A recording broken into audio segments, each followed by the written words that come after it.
Okay, folks, we'll get started in just a few seconds. I just noticed a lot of people are just logging in right now. So, yeah, we'll get started in a little bit. I will give you folks a heads up that due to a prior commitment, the deputy chair isn't going to be able to join us this evening. So if it sounds like I'm repeating things a couple times, it might be for the benefit of the recording, just to clearly know who's moved and seconded certain items so that we can record those minutes at a later date.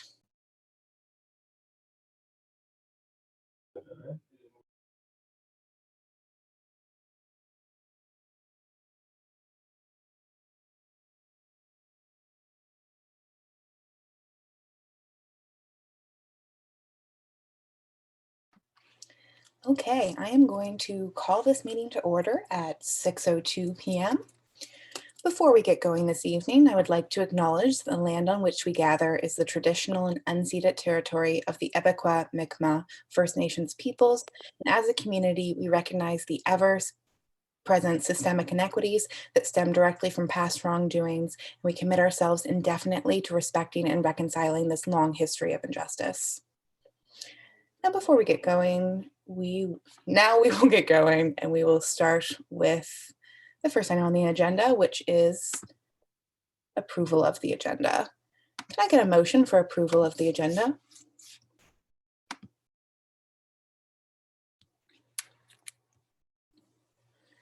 I see Malik. Yep, I'm happy to move to approve the agenda. Okay, that's moved by Malik. Can I get a seconder for approval of the agenda, please? Seconded by Sam McLean. Malik, would you like to speak to that motion? No, thank you. Would anyone else like to speak to that motion? So any amendments to tonight's agenda? I see Jose. Actually, I cannot see the agenda on screen right now, but I see a sunshine and some clouds. But basically, the point that talks about discussing the position of club and societies coordinator, that won't be happening today. And I might be discussing with you something about an e-vote possibility, just because me and the administrative manager are still working around some things about the job description. Okay, sure. And Jose, sorry, could you repeat what agenda point it was? Do you want me to share the agenda? Yep, it's the point about the discussion of the role the club's coordinator. Okay, discussion. So it would be Would that 8. be the review, number 8, review and amendment of clubs and societies coordinator? Yep, point 8.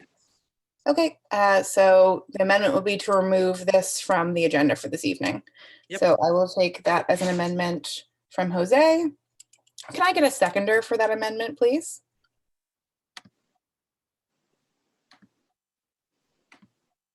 Seconded by Ala.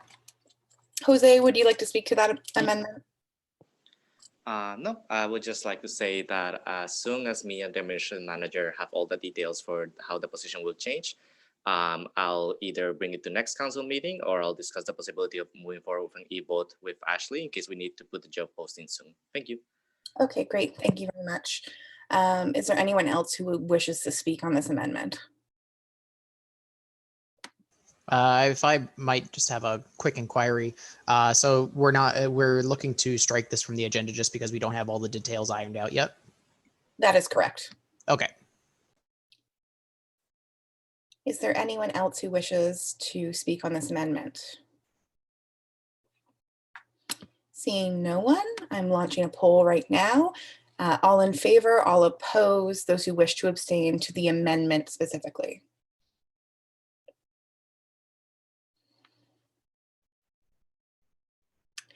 And that has carried, so I will strike that item from tonight's agenda. We're now back to discussing the agenda as a whole. Are there any additional amendments for tonight's agenda?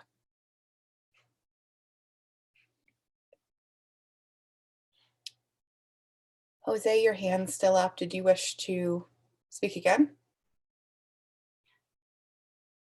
Nope, I'll lower my hand, sorry. Great, thank you. Seeing no other comments, we will move to a vote on approval of tonight's agenda as presented. All in favor, all opposed, those who wish to abstain.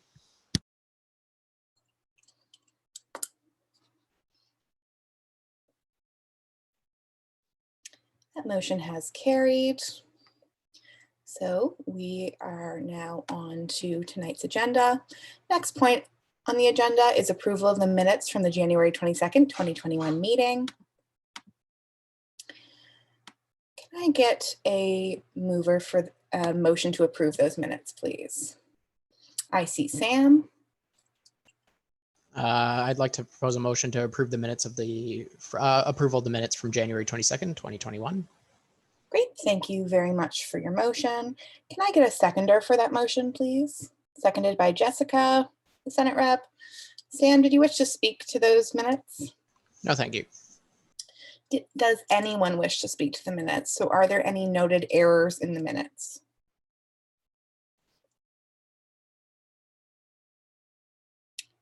Seeing no one, we will move to a vote on approval of the minutes. I will offer a reminder to counselors that if you were not present for that meeting, you are not able to vote on these minutes, so you should abstain. And that poll is live now. All in favor, all opposed, those who wish to abstain, please indicate your name in the chat box so that we can record your abstention.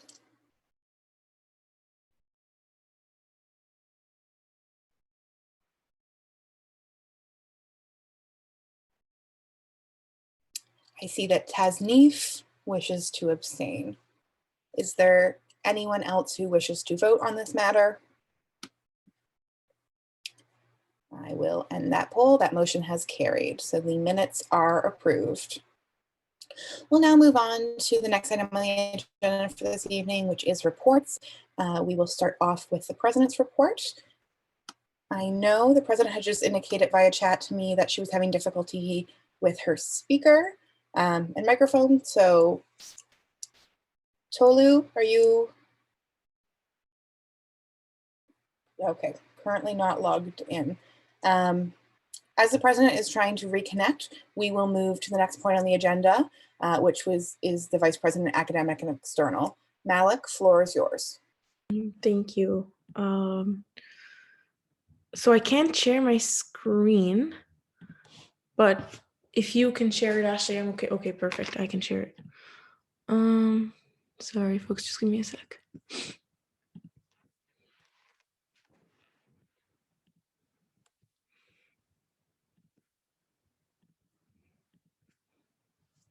Okay. Okay. Hi, everyone. So let's go over the report. We started off with the past couple of weeks with a workshop that I hosted with Anaga, our academic coordinator, as part of Jose's campaign about, who's your UPEI student union. And it was about academic appeals. I would say it was a pretty successful workshop. And I have to say that Jose's ideas were great about putting up these workshops on Instagram Live rather than Zoom, because we got a lot of uptake there. I think more uptake than we would have gotten on Zoom. We also all sat in on a meeting with the International Student Office, just discussing how the semester is going to go and what we can both collaborate on and how we can help each other. I had an APCC meeting, and we discussed issues on some of the courses that are offered in the winter that students that have long wait lists that students usually can't access as easily. So I'm also going to be reaching out to some folks and seeing if there's any courses that are offered or that are, one, not offered in the winter and students need them, or two, offered in the winter but have long wait lists. So if you, as a rep, feel like there's a course that should be on that list that should go to APCC, which is a Senate committee that discusses courses and stuff, let me know or send me an email with that course and whether it's offered in the winter or not, or if there's just always long wait lists for it.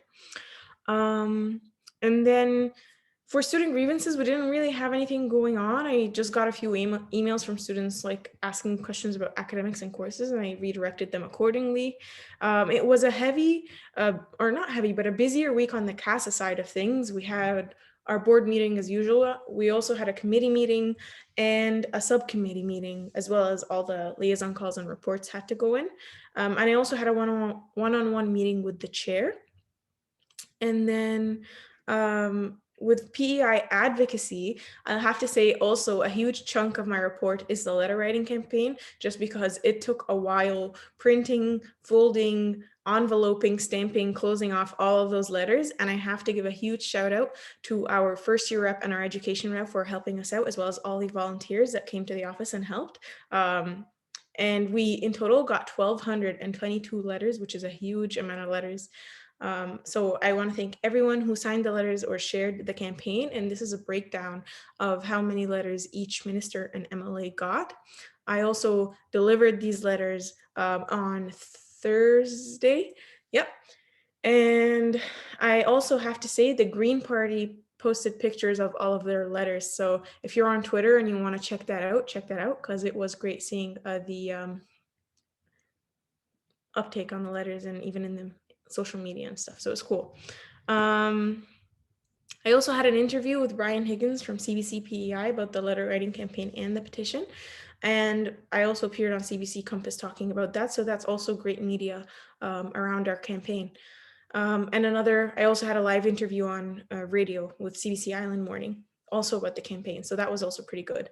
And a cabinet shuffle happened, which means that basically all the different ministers have different portfolios now. So Brad Trivers, Honorable Minister Brad Trivers, is no longer the Minister of Education, and we currently have a new Minister of Education and Lifelong Learning, and that's Minister Natalie Jameson. So I also reached out to her following the cabinet shuffle to congratulate her and establish that connection. And then there's a bunch of miscellaneous meetings that we had, exec committee. We had a meeting with the UPEI Cairo Campus Students Union and discussed future collaborations and how we can connect and help. Had an interview with the cadre, and I'm also working on a joint publication called Shared Perspectives that happens with a bunch of student union organizations around Canada. Very excited for that, and it's supposed to come out or be published in April. So I'll keep you folks updated on that one, but that's my report. Great, thank you very much for your report. Are there any questions for the VPACs on anything she just covered? I have one quick question about the initiative to make connections and collaboration with the UPEI Cairo Campus Student Association. What are we looking at establishing or trying to collaborate with them on? In that meeting, we asked the same question. We were like, do you folks need, what do you folks need help with, or where can we collaborate? They were mainly thinking about online events, possibly. That was the initial thought, but they were also thinking maybe if we can launch a joint service or a service that both campuses have, kind of thing. So it's definitely still up in the air, but we do want to establish that connection to possibly collaborate in the future. Okay, sounds great. Any additional questions for the VPACs at this time?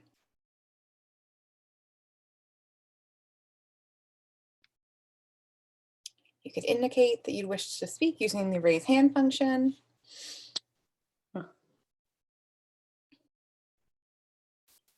Seeing no one, we will move on. Thank you very much for your report. We will move backwards in our agenda to the president's report, if Tolu is ready. Yes.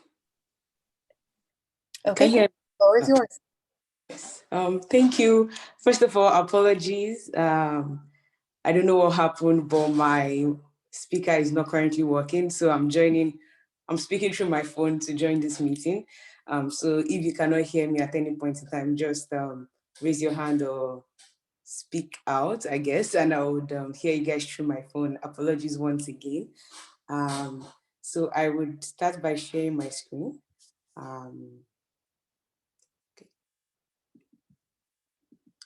Okay, I can't share my screen right now, but I don't know what happened to my laptop today, but it's just malfunctioning. So I'll give my report today, and My report is basically divided into external, internal, and general. I'm not going to speak much on everything written there, but we had the opportunity as the whole executive to meet with the UPEI SU in Cairo, Egypt. So the Egypt campus in the UPEI in Egypt campus that's founded by the universities of Canada in Egypt also. And we had the opportunity to meet with them and discuss on various things, things like collaboration and how they can structure their student union to us. So in various ways, and how they can also structure their student union in terms of advocacy towards what we currently have at the union. So for the National Advocacy Committee that I sit on at CASA, we have currently launched the hashtag Close the Gaps campaign. I know most of you have seen postings out there. I just encourage you all as counselors and as people involved with student politics to go forward and share your story and also voice out this campaign, because we are doing this for students and not exactly for maybe we executives, but it's for students and how their story needs to be shared to everyone and even to policymakers and decision makers.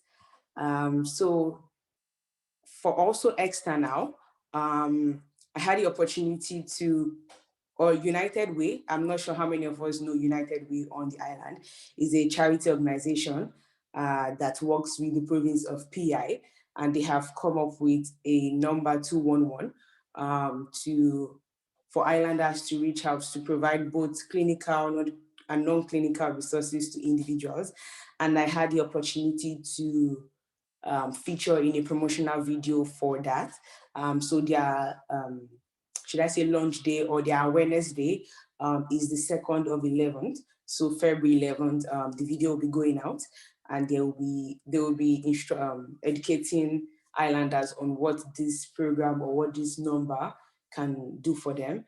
So I had the opportunity to feature on that as the student voice. I don't really know who else was there because we did it individually, but it's good to see how they are taking students into students as priority in things like this.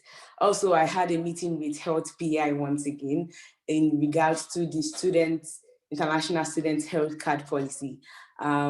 There is a positive thing coming out from that. I just need to communicate with the school to get everything settled. And I'm really excited for this because international students have been finding it hard to apply for health card. And also Health PI has also been finding it hard to match international students' application with their verification letter. I am Malak, that was in the summer when I was still a PRC. We wrote a policy on how we provide solutions to these issues that Health PEI and students were facing, and we finally come to an agreement.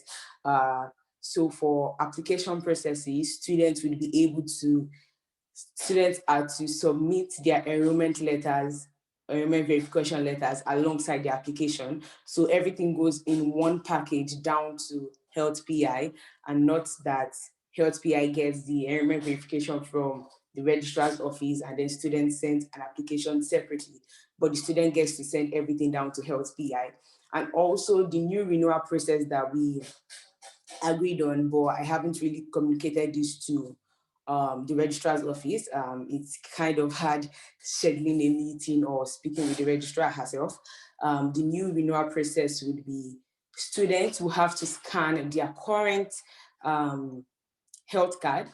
So their current health card that either has expired or is about to expire, and also submit an enrollment verification letter. So they just need 2 documents when it comes to renewal process, and it gets done as fast as possible. To always renew is faster than applying. Health PI also mentioned that sometimes when students are trying to renew their cards, they send in a totally new application form because they were not sure of the renewal process and all those things. So I also urged Health PI to put instructions on how to renew health cards for international students, because on their website, the only way to renew health card, the instructions there are just for citizens, citizens of Canada and residents of PI. But I urge them to put something so that students will be able to follow the instructions and even have a seamless application here. Also, I had a meeting with the Mawiomi Center. We are discussing how to promote indigenous knowledge on campus in the long run. So we're looking at a workshop in the month of March, probably mid or the end of March. So a workshop on indigenous knowledge and what's happening on the island. I sit on the Development, Fundraising and External Relations Committee. This committee is the committee that approves all scholarships, not the applicants, but every new scholarship that is to be started in any of the cycles of the university. So up to date, from October 2020 down to January 2021, we've done an e-vote on 6 scholarships. Sorry? Okay, we've done an e-vote on 6 scholarships so far, and that's good to see. More funding and more, should I say, more money for students out there. Also to the fundraising, because of there's an external relation aspect there, the marketing and communications team of the university also reported on how they've started on their update so far. So they gave update on what the university has done from when it started the marketing and communication newsletter or emergency news and stuff like that till today. They also started a student spotlight. I'm not sure how many of us know about that, but they pick a student in every faculty and interviews the student and speak about how the student is, should I say, doing all year long. Also, they have a master's program spotlight. Most of us would have seen the article of the master's student in India or Delhi, who was giving back to the community through the master's program. And they said why they did that spotlight, why they did an interview, and they spoke with him and released and put a news release out there on his case or on his achievement. CBC reached out and they had an interview also. The article is out on the CBC app. They had an interview with him, and thereby it was promoting what the university community is doing. Not just within, we could see that things are not just done within PEI now, but they're even done back home in Delhi for those that find Delhi as a home. Also, a couple of more meetings there, and I do sit on the Finance and Audit Committee. So this is the committee that basically approves or disapproves all things money about the university, and also any new operations to come up. Currently, they gave a report that the climate change and adaptation building is going well, and the foreseeable, should I say, launch or final opening is next year summer. So that's 2022 summer. So it's likely to open in the summer of 2022, and all things are going well. So they are right on budget there.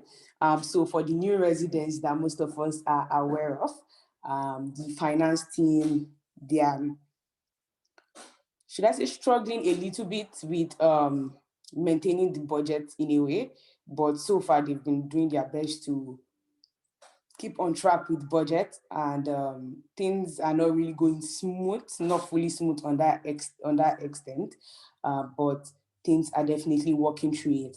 Another thing that was spoken about in that meeting was modernizing of the university's network.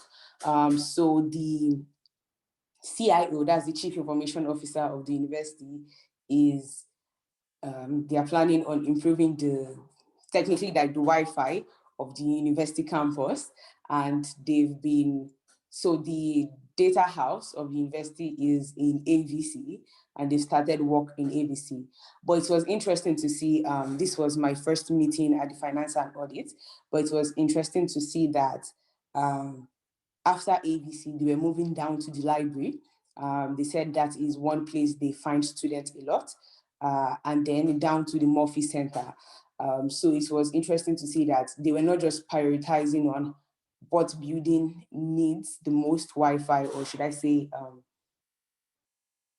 yes, but they were looking at the building that students do access most to do assignments or to probably do readings, and start from there before moving down to other buildings that their least number of students. We also had an emergency Board of Governors meeting on Friday evening. It took not fully an hour, but roughly some minutes. And this was to disapprove the proposal made by the city of Charlottetown to build a third ring at the Bell Alliance Center. So the proposal, we will speak more into this come the Board of Governors report, but the city of Charlottetown was looking to replace the aging Simmons Arena. I believe that was the one, that's the one in Queen Charlotte, to replace the aging arena and build one new one in the Bell Alliance Center. And so the Board of Governors technically are the set of people that approve and disapprove these things. So they called an emergency meeting to technically all decision led to disapproving this. So yeah, we'll speak more into that on why it was disapproved. Then we probably did, sorry, I did trivia, we hosted trivia. I want to extend my gratitude to those counselors that were there to support. It was great to see you. Thank you for coming. Thank you for adding to the fun also. I look forward to seeing you all, seeing more of you guys in the coming events. So from Jose's Love and Sex Week to the rest of the Black History Month. I hope to see you guys there. And also to a new aspect of my report, I'll be talking a little bit about the news and things that are currently affecting or that will affect post-secondary students, so we on the island. On the 4th of February, that was on Thursday, I believe. Yes. So on the 4th of February, the Premier, so that's Premier Dennis King, had a cabinet reshuffle, and technically he moved two people, should I say two ministers that were important to us. So the Minister of Education, which was formerly the Honorable Minister Brad Rivers, has been moved from education to housing and social development. Now we have the Honorable Minister Natalie Jamieson as our new Minister of Education. And also as, just like I was talking about the health card, we presented the health card policy to the Minister of Health and Wellness then. That was the Honorable James Allyward, Honorable Minister James Allyward. He's currently replaced by Honorable Minister Annie Hodson. So Annie Hodson was the previous Housing and Social Development Minister. So Honorable Minister Allyward is now in transportations and infrastructure. So I know they are just a little changed up and down. This just means that the student union will have to represent our policies for the 2020 and 2021. We hope that these new ministers would also be in our favor, just like how Brad Rivers has been to an extent. And I believe that's all for my report today. Does anyone have any questions? Thank you very much for your report. Are there any questions for the president at this time?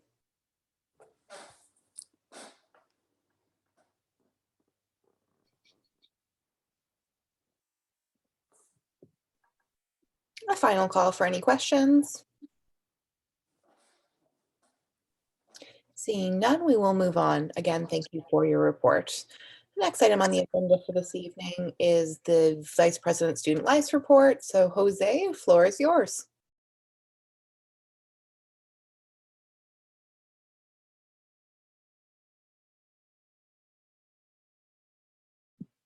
Hi, everybody. We're just setting it up. So, Ashley, please. Okay.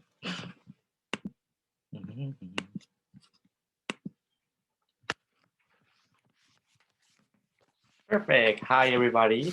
On some good news for everybody, I finally have a laptop that will help me kind of facilitate both my classes and also this. On some other bad news, the laptop kind of exploded when I tried to use Zoom today. So when life gives you lemons, you try. So as usual, my report kind of covers my main three things: clubs and societies, events, campaigns, and then there's others, which is a bunch of extra stuff. But let's get started. So, and everybody can hear me, right? Ashley? Yes, Jose. Okay, perfect. I wasn't sure. So first, with club and societies, not a lot has been going on, especially ever since Lena and I did like the survey, and we kind of found out that clubs were feeling overwhelmed. So we kind of lowered, we toned it down in terms of the things we were asking of clubs and stuff, and making less stuff mandatory. So not as much has been going on. However, some kind of highlights have been that we met with two groups that we're trying to start up on campus, which are the UPEI Global Brigades and a bit of everything. And then those two clubs registered to be ratified. And we'll be discussing that later during the agenda point where we ratify new groups on campus. And then I've been helping the Biology Society because they're having a in-person event at Macmillan Hall for International Women in Science Day. They're gonna be giving out some donuts and having a photo booth. So if you're a science human and you would like to see that, I think it'll be pretty cool and you'll get some free donuts. And then Lena has been having some check-in sessions with the groups just to find out individually how are they doing, what can we improve, or what do they need. We gave out some event kits, gave out some advice about events, so the usual. And then for events in general, I didn't have much because most of the things that I'm doing right now are campaigns. But I wanted to put down like the different counselor initiatives that are happening, just because I feel like it's a good way to kind of give like a nice like good job guys to the people who are already on it, and also to inspire the rest of you to get going with your counselor initiatives if you haven't. So I work with Sam and Akene, who are business reps, because they're having an open business session kind of thing at the Fox and Crow, happening on February 26th. And then our first year rep, Adam, is having a first year trivia happening at the Fox and Crow. I've been working with our Senate rep, Jessica Perry, for the UPSU drag show happening during Love and Sex Week, and that'll be part of her counselor initiative. Science rep Alexander Chang will be helping me facilitate video game tournaments during Geek Week, so that'll be his. And finally, accessibility rep Carrie is kind of my second in command for everything in Love and Sex Week. So she's been helping me kind of work around the workshops, ordering the sex toys, making some safe sex fun kits for students, and she has her own workshops happening throughout the week. So Carrie's pretty much helping me with everything love and sex related. So be sure to show up for all those different initiatives that your fellow counselors are doing. That's a good way to show support and to show that we're a team and that you love each other and that we're best friends. Moving on to campaigns. It says with Callie Ross because usually the mental health and wellness officer is the person who works the most with me for campaigns. However, for the different things we're having right now, it was a bunch of people. All of them are kind of like credited in my report, so that's great. Yay. For Love and Sex Week, basically we have a bunch of workshops happening and a bunch of events, and all of them are in collaborations with International Students Office, residents, the Health and Wellness Center, our Sexual Violence and Prevention Response Officer, some of the council members, and basically everybody. Jessica and I have a group chat with the different drag artists who are coming to the drag show, and we keep them updated on everything that's happening. And we decided to create a sign-up form for the most popular events just because we kind of want to gauge the interest, because I'm strongly considering doing a rerun of events that were really popular in case students were not able to go because of the limited capacity. Additionally, I have been thinking that for April, instead of doing like a goodbye COVID campaign, I'm thinking of making more like a event week that only has my most successful events throughout the year. So like an all-stars round of the most successful events. And a lot of them are probably gonna be from Love and Sex Week because students want what? Sex. So for the forum, the important update is that so far we have over 150 responses, and all in-person events are about at 70% capacity. And I'm sure that during the week there'll be, well, this coming days there'll be more people who sign up, or some people who arrive without signing up and stuff like that. So I'm confident that these events, the in-person events, will be absolutely full, and I'm really excited for that. I won't go into the events because we have an agenda point for that, but I do remember that 2 weeks ago when I kind of gave you my report, a lot of the things were kind of like tentatively happening and they were not set. But now we have a set schedule. So we'll be reviewing those. And if you guys think anything's missing or we need anything else, just let me know. So Black History Month, we have our events happening. And for those, we're collaborating mainly with BIPOC Usher and the Black Cultural Society. Black History Month trivia already happened. We partnered with Holland College, and Tulu can speak to that. Their trivia went well. Tulu, is there any updates, details you have about that? Okay, maybe not. So then we had the Joyce Raymond tap takeover happen. Not a lot of students showed up, but the ones who did seemed to highly enjoy their music. It was really good. The leaders and representation of the UPEI workshop has been rescheduled because the RLAs were not had like a situation where like they wouldn't be able to shop anymore. So I'm working with them to see when will that happen now.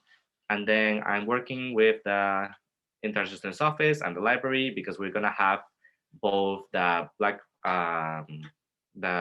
History Month Poetry and Rant Slams night on February 22nd. But at the same time, we're also gonna do the book club launch of blog authors and readings. And I'm really excited for that. And we're already like ordering the first books that we're gonna use. And yeah, it'll be really exciting. We're still gonna have the power of presentation panel with Black Culture Society, followed by Kira Celeste on February 25th. So that's that. Besides that, we had executive committee meetings. We had our meeting with UPSU Cairo, Egypt.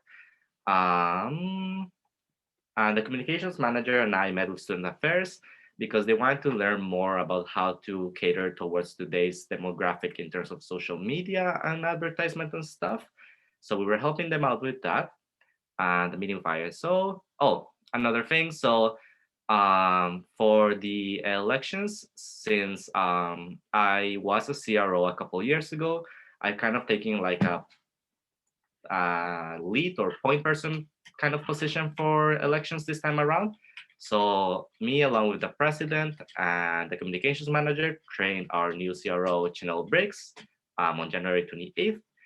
And I'm kind of helping her oversee the whole electoral process with our chair of council and myself. So I'm answering questions and helping her out, and it's all really great. I met with Pride PI because they wanted to collaborate for Love and Sex Week. However, the status of that collaboration is still up in the air. Oh, yes, something really exciting. So basically, I had some meetings with people who are interested in running for VP Student Life. I've had 2 meetings so far, with another one happening next week. So that's really exciting because we might have a battle for these positions this year, which is something that is being absent from elections for a while, and I'm really excited for that. There were a lot of questions after the Your UPISU campaign that I was answering on social media and emails, and I think other executives and coordinators also had some questions coming in. So I think the campaign itself was successful, and I'll update you that on our point later.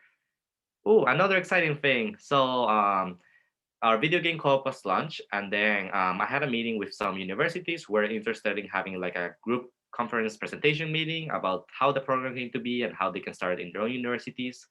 And the ones there were SITSA, which is the Southern Alberta Institute of Technology, the University of King's College, and Red River College student unions. So that's exciting. That means that people are kind of like inspired, and it's lovely and stunning. And I hope other universities also have a similar program happening soon. To wrap everything up, I work with the communications manager in the February newsletter, and we're having a mini Love and Sex newsletter coming out tomorrow. And an update on the video game co-op. All 3 consoles that were initially taken have been returned, and they're being giving out again with the additional extra console that we order. And there hasn't been any major hiccups with the system so far, so really happy about that. And we reviewed some COVID-19 emergency fund of the BB Finance. And that's everything for me today. Yay. Great, thank you very much for your report. Are there any questions for Jose at this time?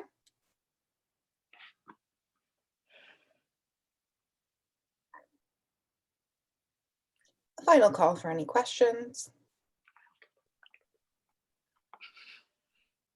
Seeing none, we will move on. Again, thank you for your report. Next item on the agenda for this evening is the VP Finance. So, Yumikin, floor is yours. Okay, thank you.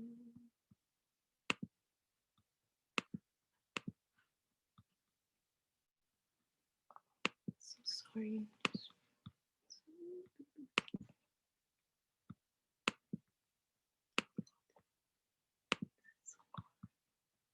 I'm so sorry. I'm struggling. Okay, I'm so sorry about that. So I'll just be going over my report for January 25th to February 7th. And first of all, we had the Campus Trust Board of Trustee Annual General Meeting. So this is where we went over our current investments, and we also explained how our health and dental plans work in different schools over the past few months since we met. I also had a meeting with the Superstore dietitian. So this was a really informative meeting. It was kind of something to see what the new things that we can provide more healthy options for students. So she gave some ideas of things that we could be implementing in the food bank, as well as foods that provide more nutritional value for students instead of just random things that are not healthy to students. Also for the Campus Trust, I reviewed the admin invoice on behalf of the Finance Committee, where I reviewed the claims payment, the general administration for the month of December. So I also created a new HR resource system. So this new system would help keep record of various staff who work in the union and provide feedback to them on areas that they could be improving. And I'll just switch to another screen to just show you guys. So this idea was given to us by our chair. So it was just something that the executive can use to keep track of the various staffs that are working with them. Like for example, Jose with the clubs and campaign coordinator, or Malak with the academic coordinator, just providing them with like reports. So in order for this not to be overwhelming, it will be done monthly. And if there are problems that emerge, they would give this report back to the general manager so that it is documented or kept in record, since our positions have high turnover. Moving on, we started our new supplies online form, and we were able to pack 46 hampers, and we currently have 65 applications today. By the time I checked today, we had just 5 hamper left. So I guess this is a really successful way of operating the food bank so far. Also, in terms of the UPEI SU campaign, I discussed services with Carly Ross, our mental health and wellness officer. We also had the Campus Trust Finance Committee meeting, and I and the president met with Rochelle from the International Student Office to discuss the WUSC levy. So they are bringing back the levy because they took it out in September because the students was not able to come due to the restriction. So they are bringing back the levy to pay for the students that came in January. So we had our executive meeting. We also had the meeting with UPEI Cairo, Egypt, met with the International Student Office to see what we're working on this semester.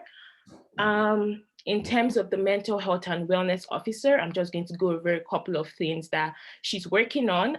So she's working with counseling office to create a video and info session for students who have anxiety going for counseling. So just a little info that could help students that maybe have never gone or are scared of going, something along those lines. Also, she'll be hosting another workshop with CMHA on the 24th of February. This would be focusing on anxiety. So she's also having workshops with Jose for Love and Sex Week, as well as BIPOC Usher with some event for Black History Month. Another long-term thing she's working on would be the mental health and wellness communication plan. So that is my report for today. Does anyone have any questions? Thanks for the report, Yumikin. Are there any questions for the VP Finance at this time?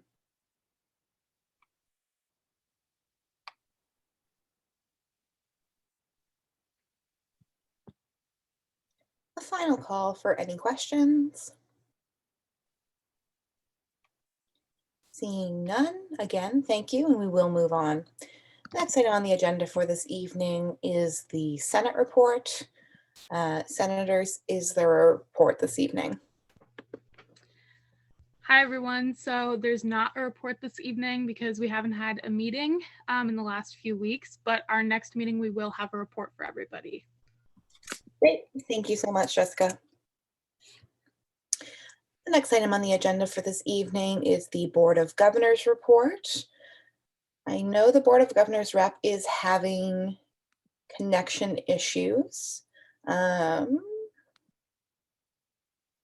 He is not currently logged in at this time. He has asked that I skip over this point and return to it at a later point when his connection might be more stable. So at this time, we will move to point 5 on the agenda, which is the Fox and Crow Fall Report. So floor is once again yours, Yumikin. Okay. I'll just share my screen.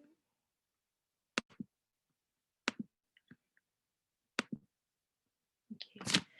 So this is the fall reports, 2024 Fox and Crow fall reports. So basically here we are just comparing the 2019 fall reports with the 2020 fall reports. So first of all, we have our revenue. So the amount that we budgeted on the budget for Fox and Crow, last year it was this amount, and this year we budgeted lesser because of COVID, and we weren't expecting that much of events and things happening this year. That's why we reduced it a lot this year. So we have the cost of goods sold for last year and this year. We also have the various expenses like cable, cleaning and sanitation, decoration. Some of these remain steady while others kind of decreased and increased. But the cable, cleaning and sanitation, decoration, trivia host, dues and licenses, entertainment increased this year because our bar manager has been trying to implement new things that could bring profits to the pub, like tap takeover and hiring musicians. We also had trivia prizes, as well as equipment rental equipment. So we see equipment going high this year because during the summer we had the freezer go bad, so we had to replace that. So that's why there's a spike, an increase there. We also had to pay for internet, interest on bank charges, materials and supplies for kitchen, the restaurants, the cafe.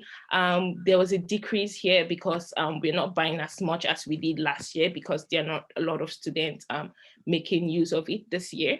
We also had the online resources, printing for the menus and all other things like that. We also have promotions, repair and maintenance, staff training, as well as staff appreciation. We also have swags like pens, different things that our bar manager got for the pub this year. We have we had to pay for telephones as well as wages. We don't see that much wage well, we had a decrease in wage because we don't have like we don't have that much staff, like the security and all of those other positions are not there this year because we are not able to host those type of events. We also have the COVID-19 fund, so staffs that were laid off during the COVID period. There was a funding that we applied for from the government. We have clothing. We don't have clothing this year because we kind of used what we had last year, this year, and as well as office. So the total expense for last year was $95,864.71. And this year is $62,426.61. So last year there was a loss of $12,755.47, and this year is quite higher, but what was budgeted in the budget was about 60 something thousand. So we have a loss, but we are still kind of on track to what we have budgeted for the year. So that's it. Thank you for your report, McKin. Are there any questions for the VP Finance on the fall report for the Fox and Crow?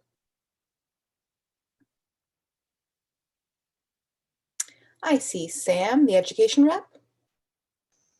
Yes, I just had a quick question about the trivia host expense. I see the cost for that increased from $350 to $500. Was the trivia host paid more, or what's going on with that?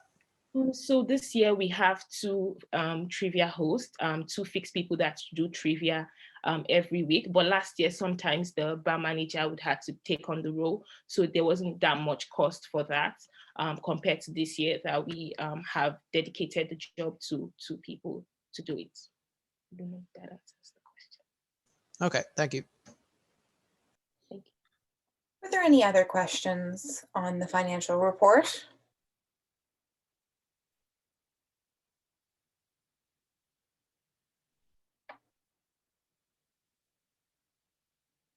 Seeing none, we will move on. Thank you for the report. Thank you.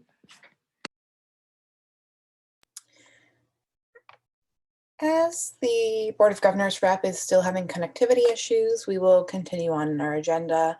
Next item on the agenda for this evening is the point 6, changes to the academic coordinator position. So for that, Malik, the floor is yours. Hi folks, I just want to share screen. Just a sec. Okay, thank you. It's gonna be short and sweet. So I just have a proposal here, a very short one, to just add some more things to the academic coordinator position. So just for a little bit of history on that, the academic coordinator position was just created. It was created by the previous VPACs, but we just had the first hire for the position this year. So it's kind of like the first time we have the position. So it was a good learning curve, I'd say. And basically the academic coordinator was just given in their job description academic appeals.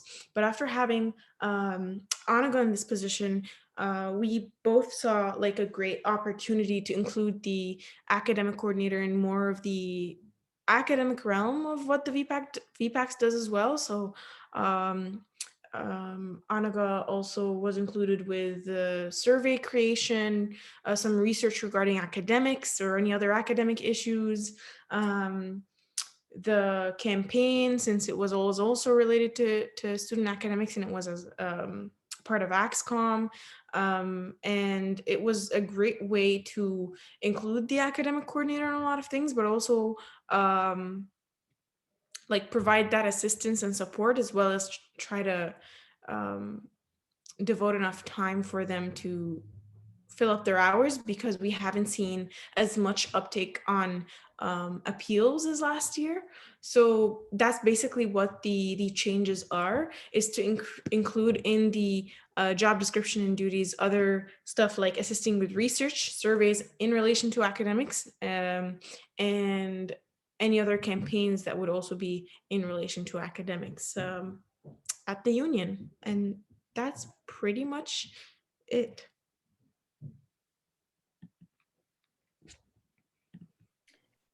Great, thank you very much. Malik, did you need a motion passed to this effect? Yes, please. If we can get a motion passed in favor of those changes to the academic coordinator position, that would be great.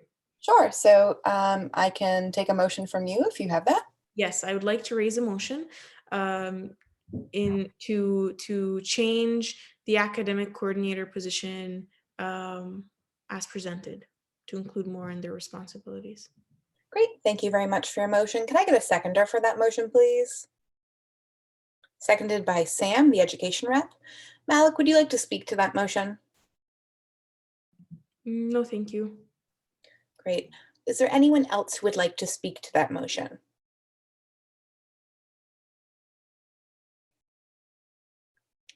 Seeing no one, we will move to a vote. All in favor of the changes as presented to the academic coordinator position? All opposed? Those who wish to abstain?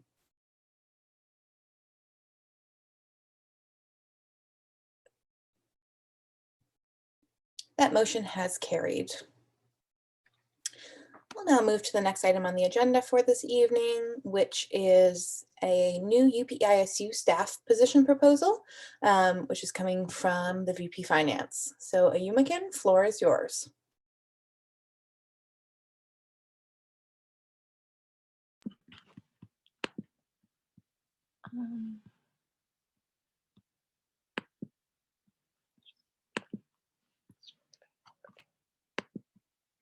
I'm so sorry, David. Just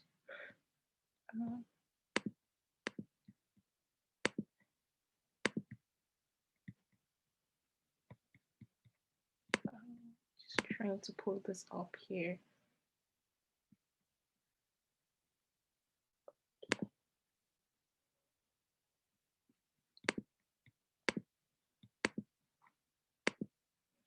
Okay, I'm sorry about that. So this is just a new position that I discussed with the executive team as well as the full-time staff. So basically, the idea of this role would be to assist the VP Finance with different services that are offered in the UPEISU. So the reason behind this is that over the years, there has been inclusion of new services. Like in 2018, there was the supplies. Also in 2018, there was the Panther Patrol. 2019, there was the bike co-op. And now we have the video game co-op. And all of these fall under the VP Finance. However, all the services have kind of become a lot for the VP Finance to handle.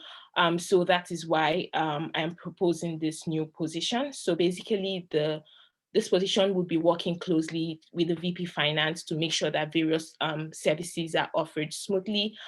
They will also be in charge of keeping track of services and items that have been sent out to students. Also keeping track of services like if the bike needs repair and provide reports to the VP Finance.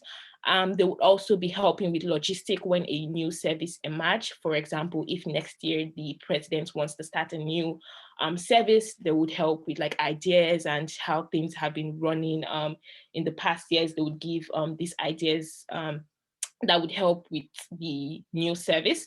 And also the service could help, like instead of us just bringing in new service every year and maybe after 2 years they're not more operating, this position could help, provide reports about the services that we could continue investing in, as well as services that we should not be investing in anymore. So that was the idea behind this position. And I would just like to hear what people's idea are about this proposal. Any feedback for the VP Finance on the proposal of creating a new position within the UPEISU for a service coordinator? I see Sam McLean. So this new position, would they be taking on the entirety of looking over the services from the VP Finance, or would they kind of just be assisting? So they'll kind of be the assisting. The VP Finance will still be in charge of it, but like assisting, let's say, for instance, the hamper packaging, they will be able to get volunteers, more like assisting, not just everything going on to that position. Okay, and what is the rate of pay? So it'll be similar to the mental health and wellness coordinator and the club's coordinator, which is around 12 to $13. Okay, thank you. I see Malik. Yeah, I was just gonna say it's about 13.10. The rate of pay. Thank you for the clarification. Are there any other questions, any feedback on the creation of this position? I see Sam, the education rep.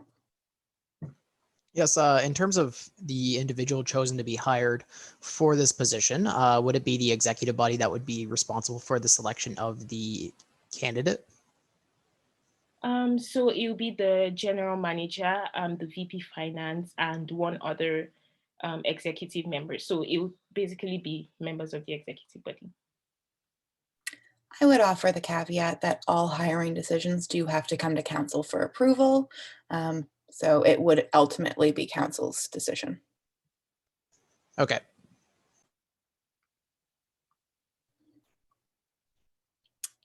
Are there any additional, I see Jose. Oh, I just wanted to comment that I think it's a great idea for the VP Finance to have a kind of assistant role and coordinator, just because it is true that the amount of services that the UPSU has been putting out has been increasing exponentially. And also, I feel like if that role exists, it will encourage all of the executive roles to try to even come up with more ideas about what more services we can provide to students, because we will have somebody who has a designated role to that. So I think it's a good idea, and good job, Ibu-kun. Thank you. I see Malik.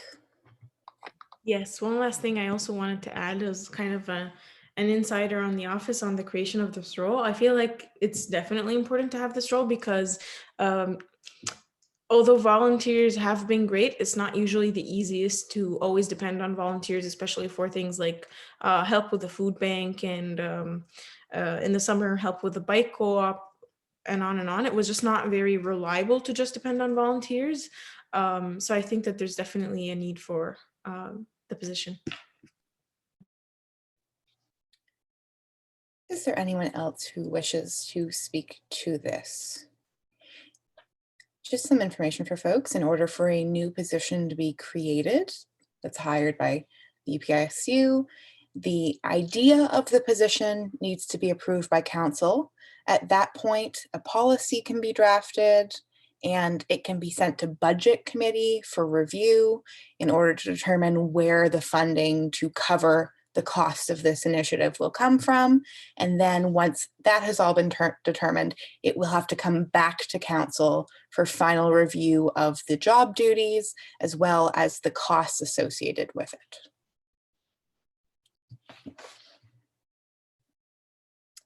If there are no other questions or comments, I would suggest that we move forward with a motion to show council's support towards the creation of this position. I see Malik. Yeah, I would like to raise a motion to show council's support towards the creation of a service coordinator position. Great, thank you very much for your motion. Can I get a seconder for that motion, please? I will second that. Seconded by Sam, the education rep. Malik, would you like to speak to that motion? No, thank you. Great, would anyone else like to speak to this motion? Seeing no one, we will move to a vote. All in favor of creation of this position, all opposed, those who wish to abstain.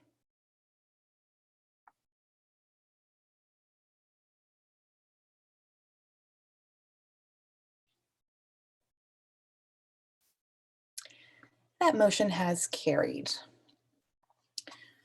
We will now move on to the next item on the agenda for this evening, which is review of Love and Sex Week. For that, I would open the floor to Jose.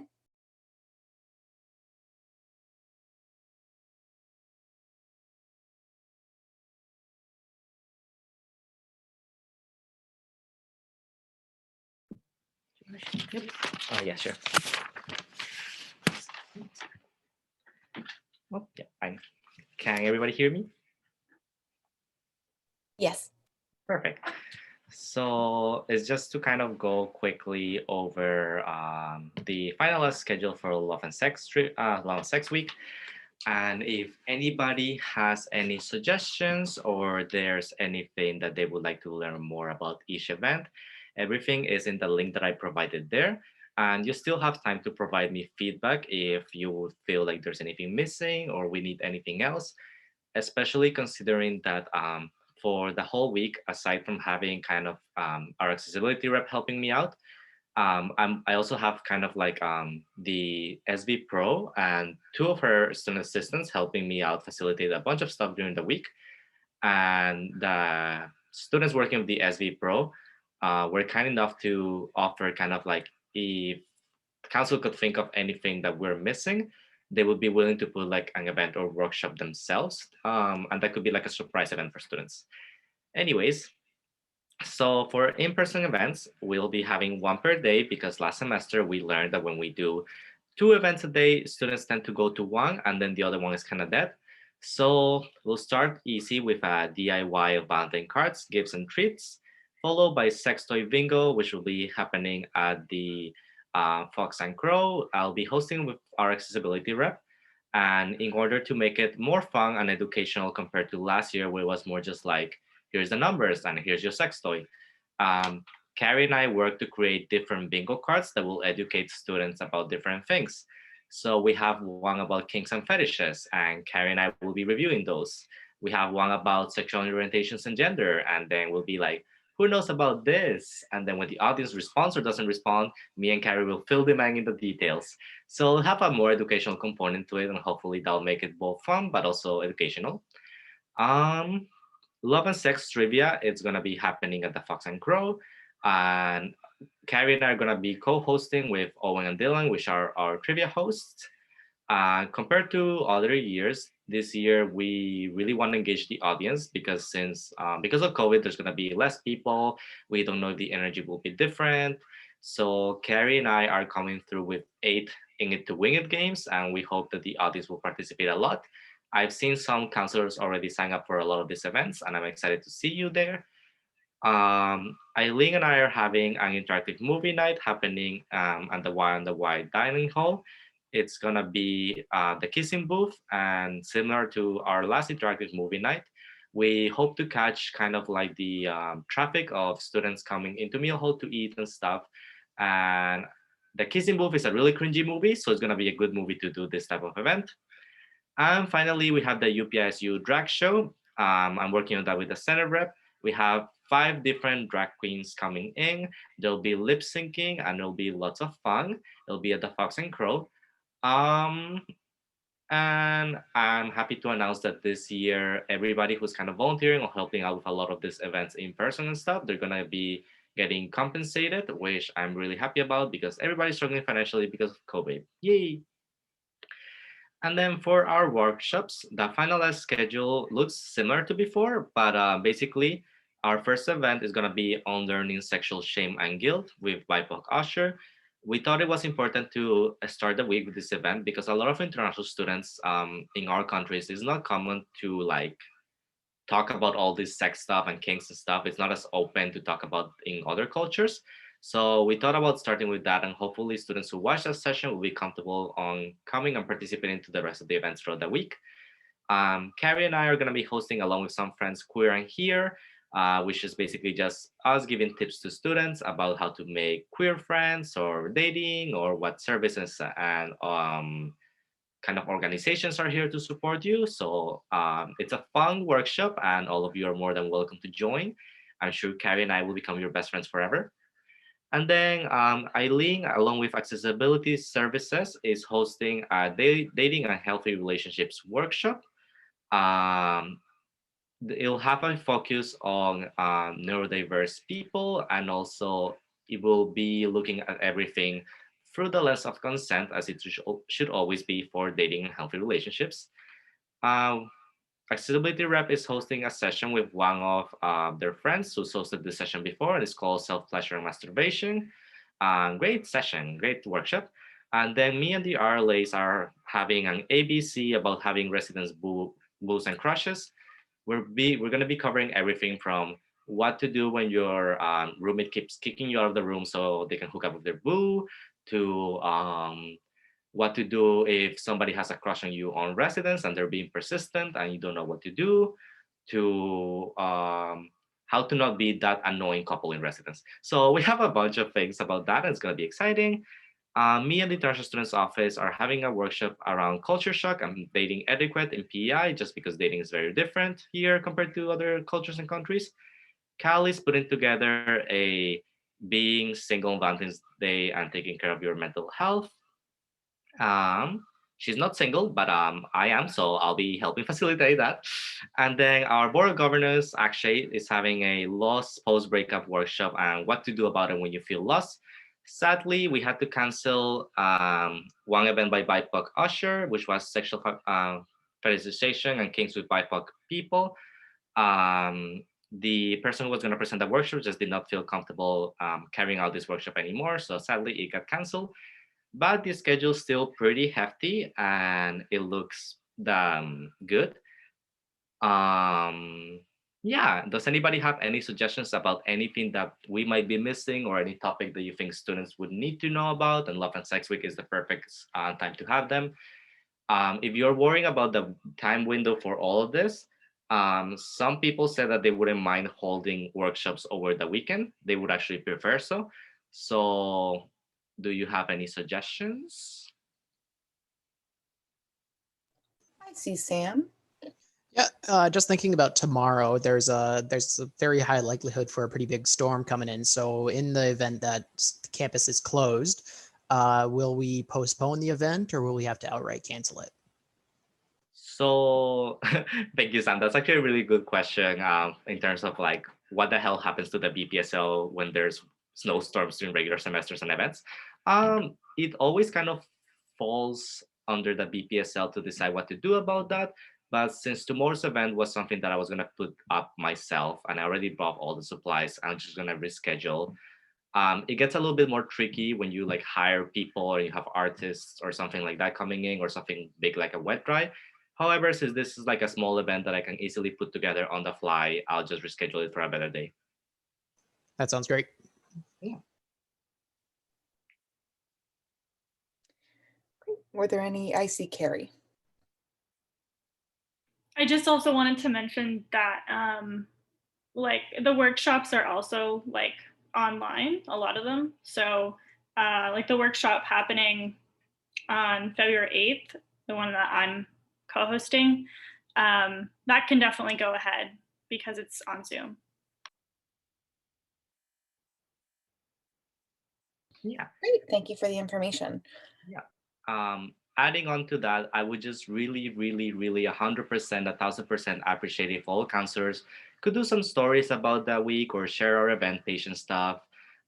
Because even if some of our events are full, like the in-person events, I'm sure all the people who are working hard on all these workshops, which mainly are online, would appreciate having the extra audience coming to their events.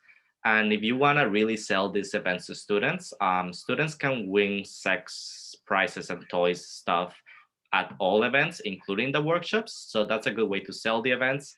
And also for every in-person event where people come, they'll get a lot of resources about safe sex and STI testing and also healthy relationships. We have a bunch of booklet resources, but also sex safe kits that Carrie and I put together from like 8 p.m. until 3 a.m. last week. So they have like condoms and loops and candy and a guide on how to put a condom. So yeah, there's a lot of ways to sell these events. And if any of you could help me with advertisement, I would really appreciate it. Great. Were there any additional questions or feedback for the VPSL? I see Tulu. Can everyone hear me? Yes. Okay, perfect. So my laptop is working now. So Jose, you did mention a while back that you were going to revisit the idea that you brought up during the 5 days of chair, that people would kind of wish. You said you were going to do that for the Valentine's Day. Is that still going on, or? That's a really good question, Julu. Yes, the Cupid requests are still happening. Actually, thank you for reminding me. That's another good way, counselors, to sell these events. So basically, on the main form where you kind of book spaces for the events happening throughout the week, there's also an option to request a Cupid request. I'm working on like the last semester, the general manager was the person who was kind of overseeing the list and making a reasonable budget of where to buy these things, what will be the budget for each of them. This time I'm taking care of it. So far, we have around 20 something responses there. But yeah, counselors, if you want to get either a gift for yourself or your boo on Valentine's Day, or you want the UPEI Student Union to put out a special message on social media channels for maybe your special someone, yeah, we're taking care of that. And I'm just hoping that students will be happy that we're trying to make their Valentine's a little bit better during COVID.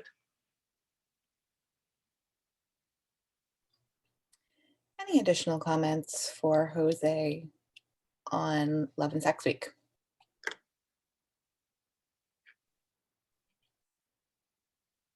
See, oh, Malik. I just want to say good job, Jose. I can't imagine how hard it is to host Love and Sex Week without having, with COVID happening. And yeah, I just want to say that. Good job.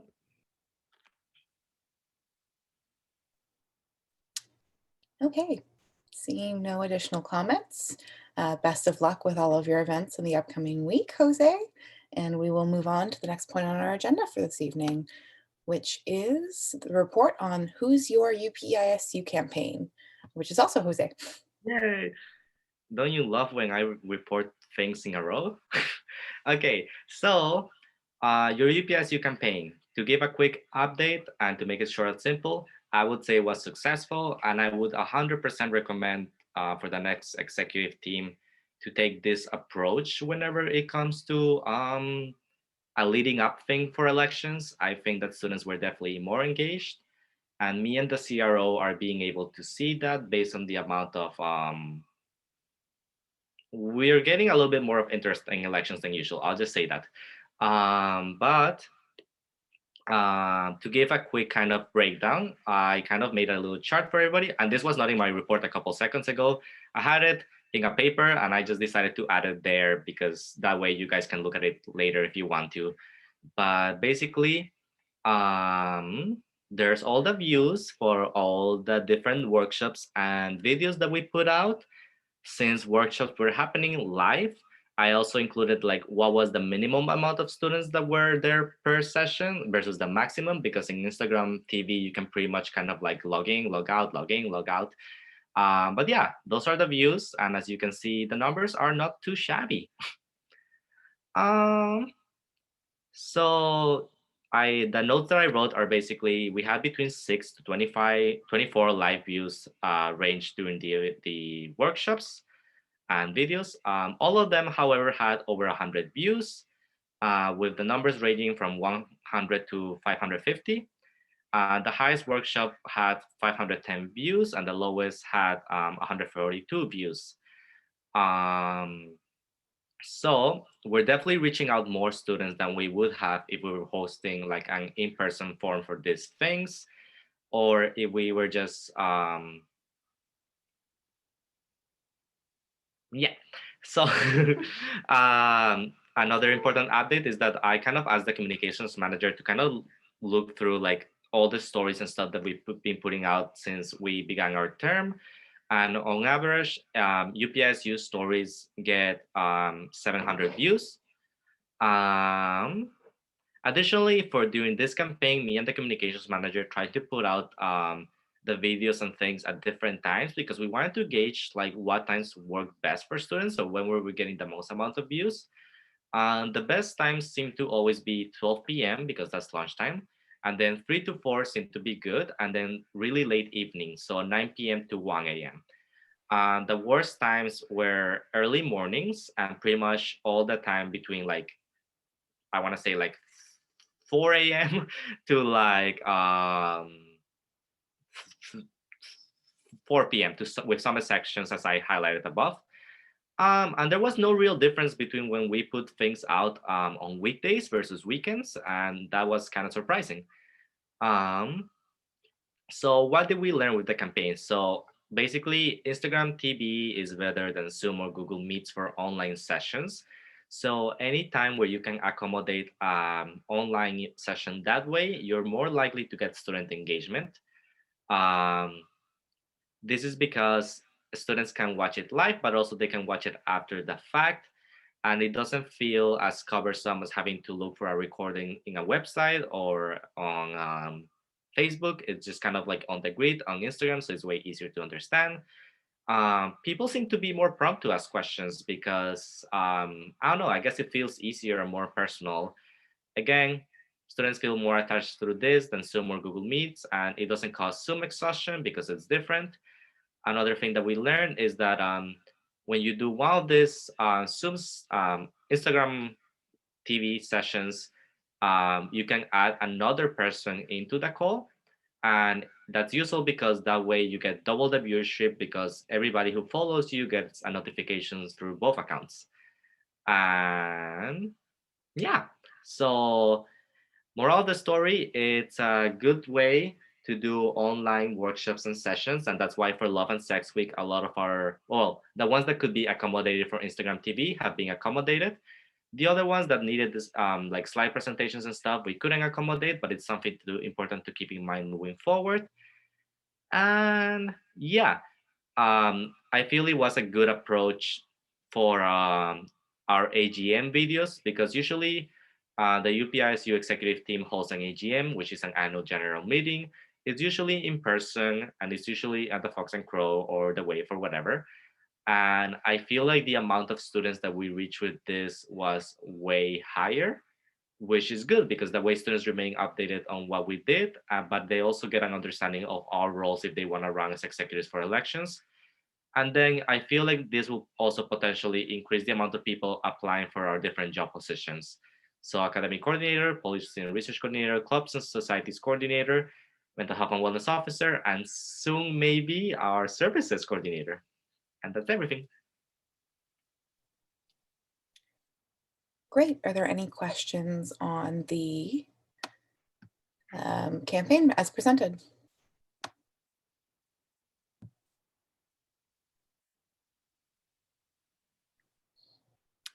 Seeing none, we will move on. Thank you, Jose. The next item on the agenda for this evening is the UPEI book exchange proposal. And for that, I will open the floor to Jeremy. Thank you. Give me 1 second while I share my screen.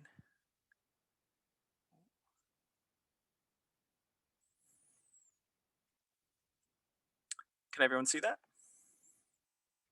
Yes. Awesome. I apologize for the block paragraphs. It was written with the intention to be read, not to be shared live over a screen. But I wrote a proposal for a physical book exchange location coordinated and run by the UPEI Student Union throughout the year, with the concept that there's physical bookshelves. There are approximately 50 to 100 books present. Students as well as the general public can go and exchange a book on the shelf for one that they leave. With it's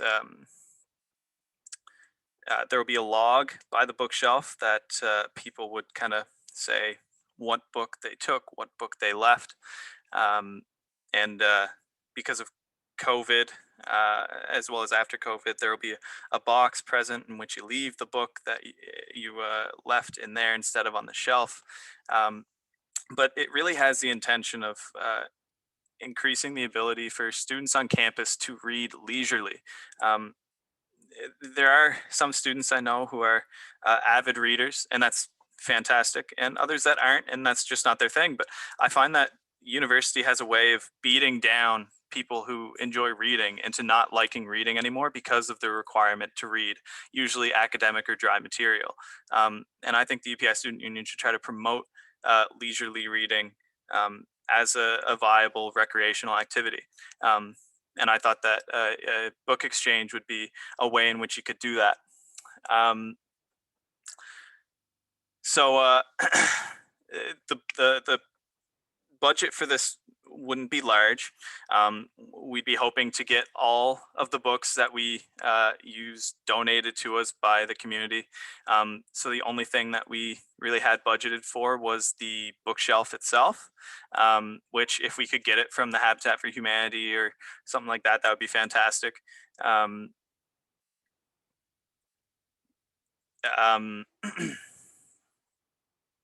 We also recognize that it would be a responsibility to maintain and oversee its upkeep. So, and that books are registered and logged and then recorded. So we understand that a staff member would likely take on the responsibility. Ironically, we had the proposal for the services coordinator position, which would uniquely be suited to, I think, fill the role of maintaining this service if it were to be taken up by the student union.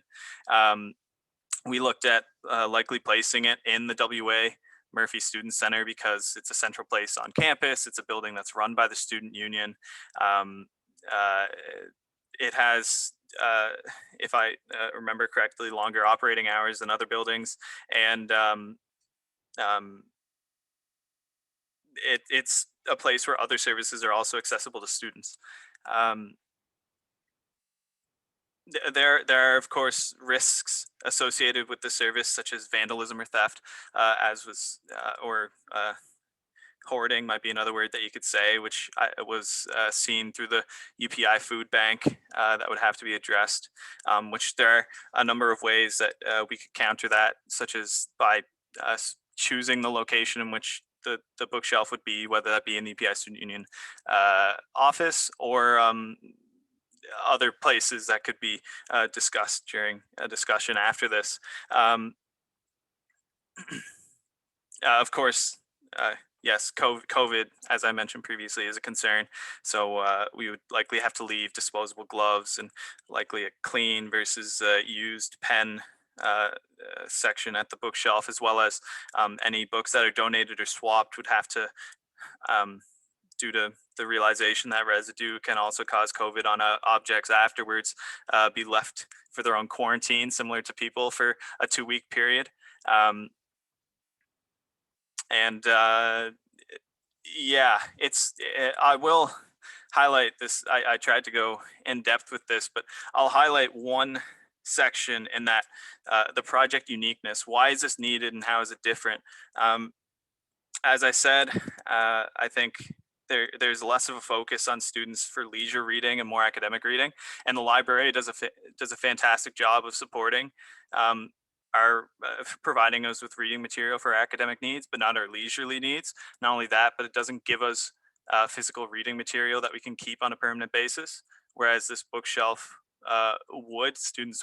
students in the community would have the option of keeping the book that they swap if they so chose, or they could go and swap it again later on.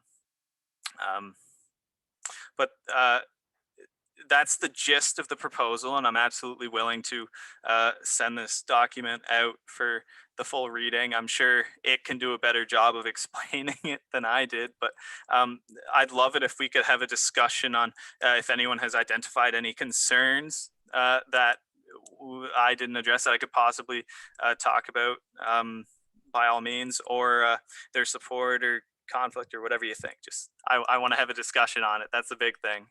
Sure. First, thank you so much for bringing a new initiative to council, Jeremy. Great initiative. I would highlight that there are two routes that this can move forward. One is as you have presented it through council. So in order for that to happen, it would have to be referred to the NIFT committee, New Initiatives and Future Directions. That committee would look at the report as presented, determine feasibility and execution, and then it would come to council for approval. The other way this could move forward is the UPEI does offer mental health initiative funding, and it's possible to link access to reading materials to mental health fairly easily, I would say. So either path would be a good option.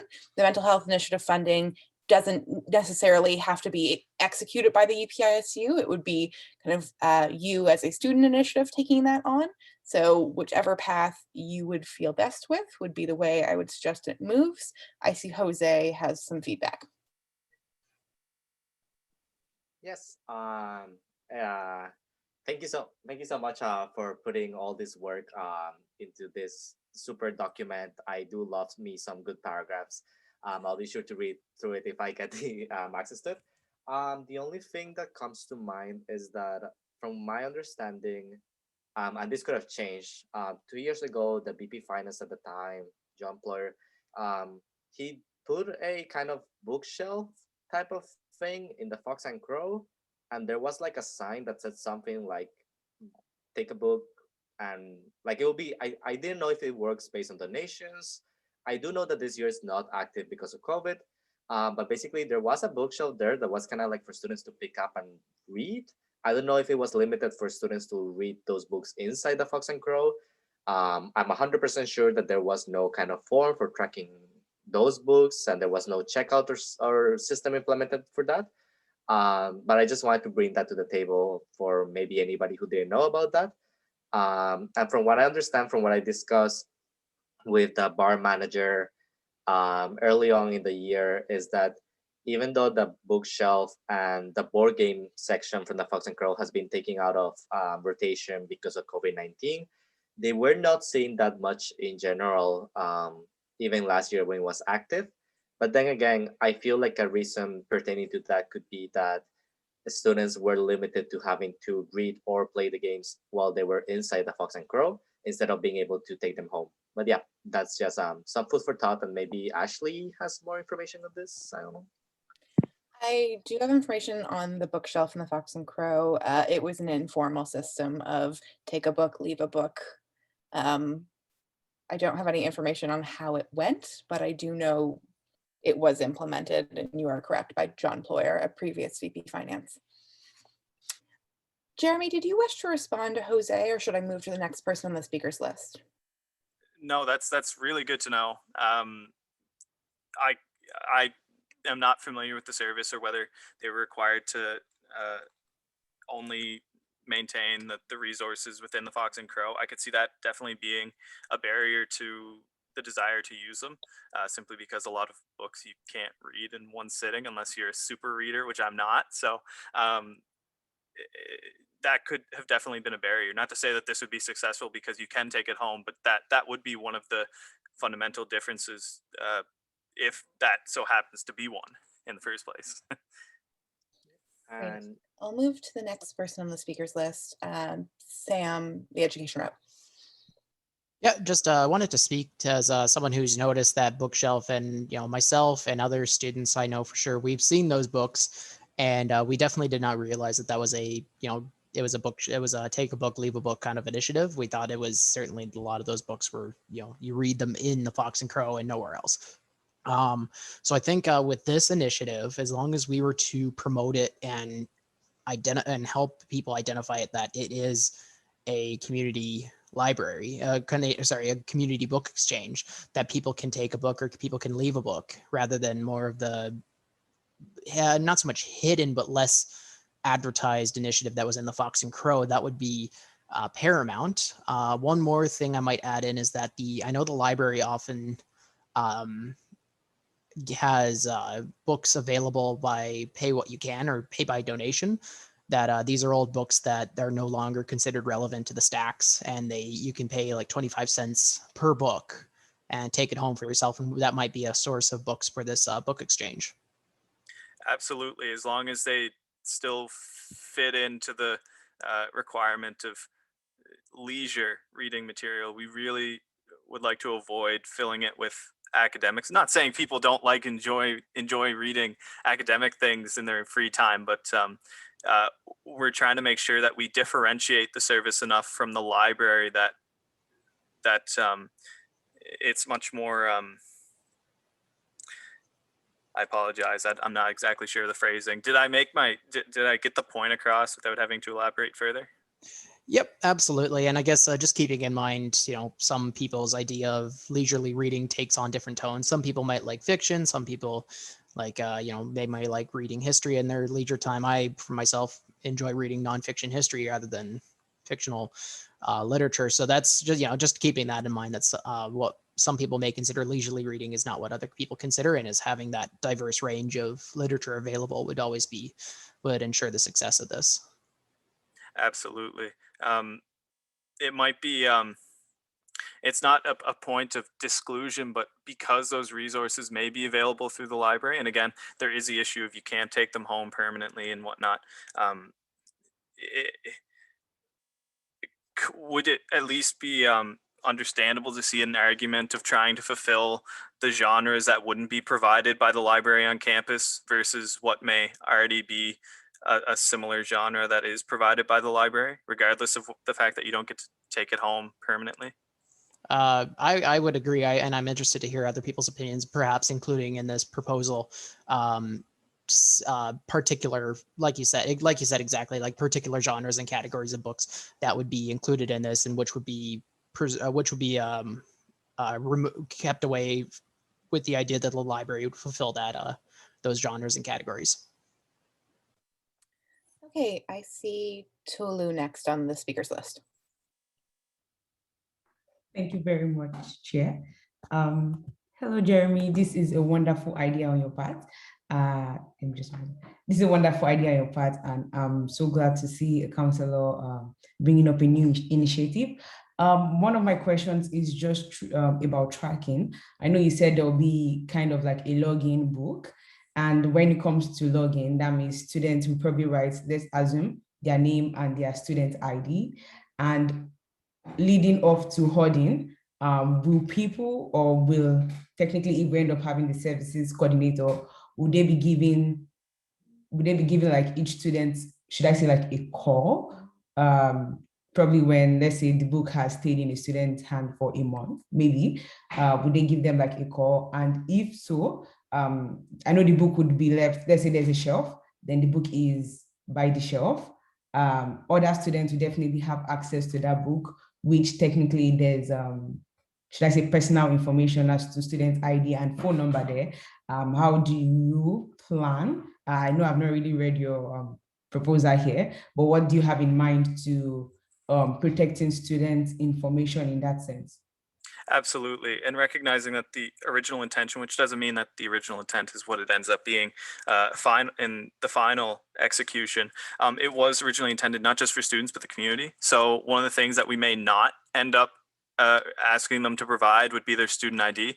And it could even be that we don't require them to disclose their name. It may simply be the book they took versus the book that they left, just so that we can make sure, okay, these are the books that are gone. Are we missing any that we didn't have on the list? That tells us how many that we're actually missing due to theft or vandalism. I believe you have someone in the waiting room, Ashley. And then, sorry, that made me lose my train of thought. Oh, shucks. And I guess I should have explained the logging system a little bit better as well. The intention being once the books pass their quarantine phase of 14 days, because we don't want anyone handling them before that, right? Just out of their own safety. All of them would get logged, and it would say when they got put on the shelf. And the idea being, we don't want any books staying on the shelf for an extended period of time. So the idea would be we just kind of threw out a value of 6 months. It might be that we want it to be on there for shorter before, but once it hits that point, we would pull it off the shelf and donate it to a charity, and we'd replace it with another book. there was a few questions in your statement. If there's any that I didn't answer yet, would you be able to repeat them? Oh, yeah, no problem. I just have a follow-up question to one of your answers. So you said it's a bookshop that is open to students and the community. So not just students that would be removing books from the shelf or accessing technically the service, right? Yeah, and again, it doesn't have to be that it could be a service only directed towards students, but the original intention was simply open to the general public as well. I'll just leave it right.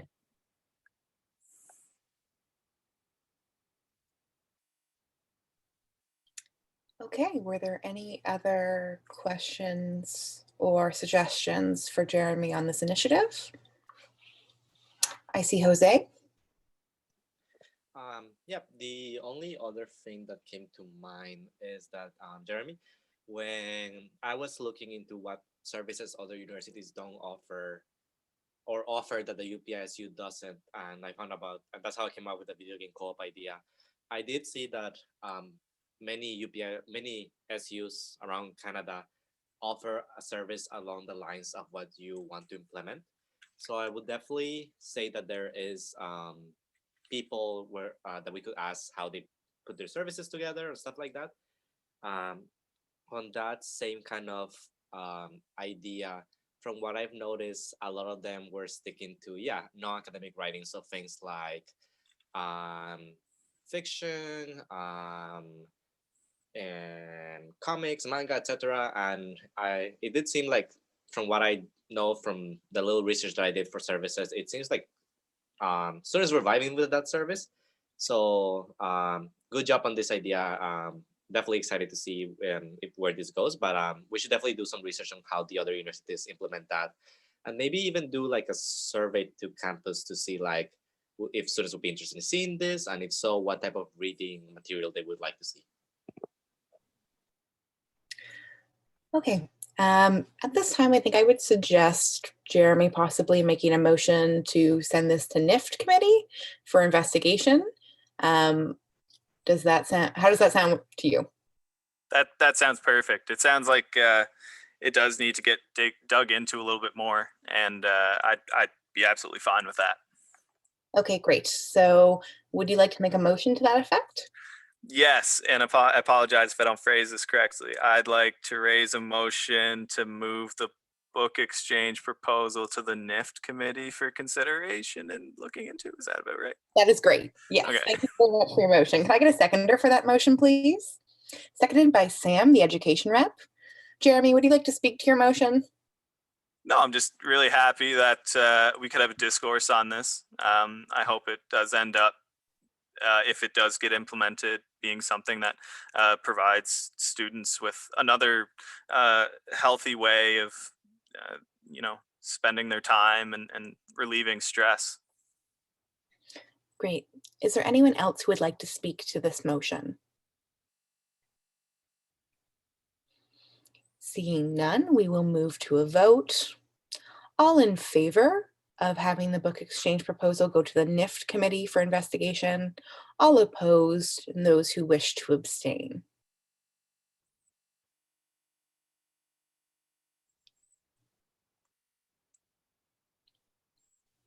That motion has carried. So this proposal will go to the NIFT committee for investigation into implementation.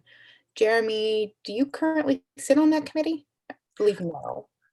No, I do not. Okay. I would encourage the chair of that committee to loop Jeremy into the discussion. No problem.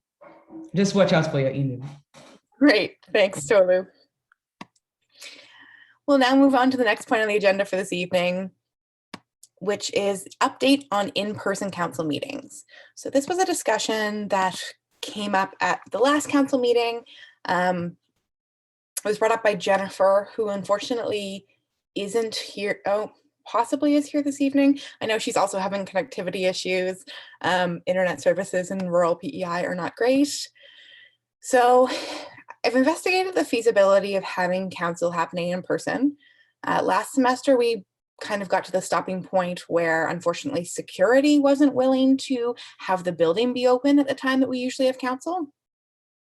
That is no longer an issue. So security has agreed to extending the hours of the student center in order to incorporate council happening in person. Where we are at now is, in order to have council happen in person, it has to still be happening as a hybrid model, as we do have some counselors who are not actually in PEI, so they wouldn't be eligible, they wouldn't be available to come to the meeting in person. So in order to facilitate this, we would have to have a space for council that is equipped with microphones, and we'd have to continue using Zoom. Now, the only space that we currently have available on campus to us that we could fit 20 plus people into with 6-foot spacing in between each person is McMillan Hall, the large area outside the Fox and Crow that's got very high ceilings, that's kind of got the garage doors that roll up. Anyone who's been in the student center is likely familiar with the space. Now, in understanding how far spaced out counselors would have to be to maintain that 6-foot barrier, and in understanding how high the ceilings are in that room, the microphone needed to be able to record council meetings and have an online Zoom happening where other counselors could be listening in real time is going to cost $1,403 plus HST. So as this isn't my area of expertise, I contacted the communications person for the UPEI, so the other Ashley, and she gave me some feedback on it. So the only mic that she was able to find to meet all the requirements for moving council back into in-person meetings is that 1400 plus HST mic. Her recommendation was that based on the fact that we would have to purchase that technology or purchase individual mics for counselors, possibly if the $1,400 mic didn't actually adequately function for the space, there could be a large cost. And we would have to continue using Zoom as the online recording platform. And it is therefore her recommendation that moving forward, council remains online at this time. So that is the information that I have for you folks on that. There can be a discussion on that right now. Council has the, ability to decide to move forward with purchasing that microphone and moving council meetings in person if they'd like, or continuing in form. It's kind of open to folks. I see Carrie. Hello. Yeah, my first question is, where would this come from out of the budget? Like which budget? At this time, that hasn't been investigated. So that would be kind of if it was determined tonight by council that council wanted to move forward in person and this microphone should be purchased, it would have to be determined where it would come from in the budget. But at this time, I couldn't give you an exact answer from where it would be taken. But you are right, in order to purchase something, it would have to come from a budget line. So something else would be cut. Okay, thank you. I see Malik. Sorry, I was drinking some water. I feel bad saying this, but I feel like I also want to say it. I just feel like that's it is expensive. So I'm just thinking that's $1,400 that could go to the COVID fund. So if counselors don't see, I also don't know if it's reasonable, because we don't know if we would be able to have council in person, let's say next year, so that splurging on a $1,400 mic would be just for 3 meetings is the other thought I'm having. I just think, I don't know, I should share these thoughts with council. So yeah, that's all I have to say. It just depends on whether it's worth it in the long term and if we'd keep using it. Also given how many council meetings we have left. Yeah. Great, thank you. I see Jeremy. I agree that a $1,400 microphone is expensive. I'm just wondering if there would be any alternative uses to the microphone that the UPEI student union or its ancillary services could actually make up that value through its use. So the microphone that is required for a space like this is essentially a business conferencing mic. So it would be a microphone that would be in the center of the room that could be used out.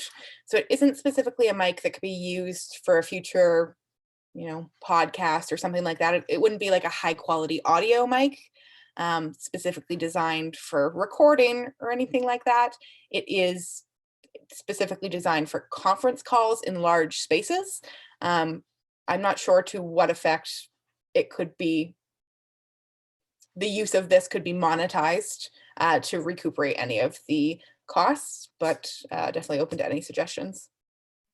So, sorry, just to follow up, initial estimate would be most likely minimal use after its use with our meetings at this point.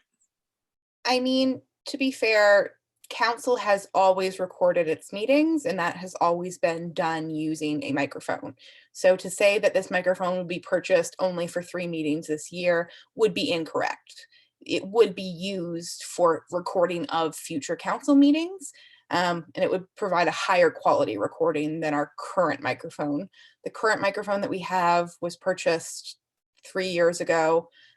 It works adequately for the space that we normally hold council meetings in, which is a small building in the, a small room in the business building. However, it just is wildly unequipped to handle the large space that is McMillan Hall. Okay, thank you. Next person on the speakers list is Sam, the education rep. Yes, I just wanted to kind of echo Malik's statement that, for the duration that we would be using this for the next 3 meetings, I feel it would be, as much as I would like to get back to in-person meetings, and I think I speak for many people that we would love to get back in person, for 3 meetings, I think, the format we have currently, especially for those that are not on island, would likely work best, and saving the $1,400 for something else that the student union could engage more positively with, I think could be much better than this short-term benefit for our own benefit rather than the whole university's benefit.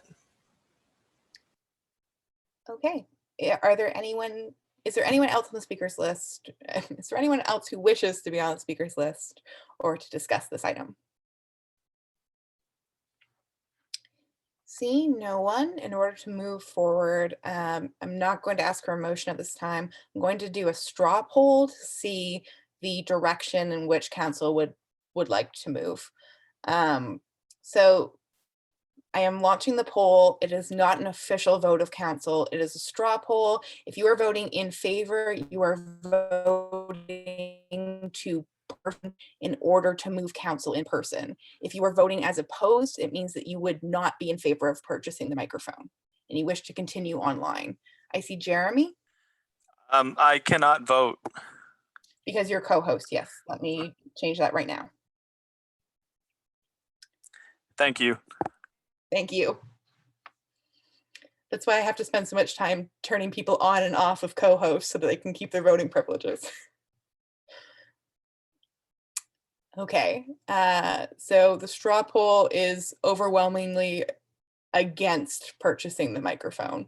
So at this time, we will not be moving forward with the purchase of the microphone, and we will not be moving council in person. We'll move back to the agenda for this evening. Next on the agenda is society ratification. Jose, are there any societies that wish to ratify? Yes. However,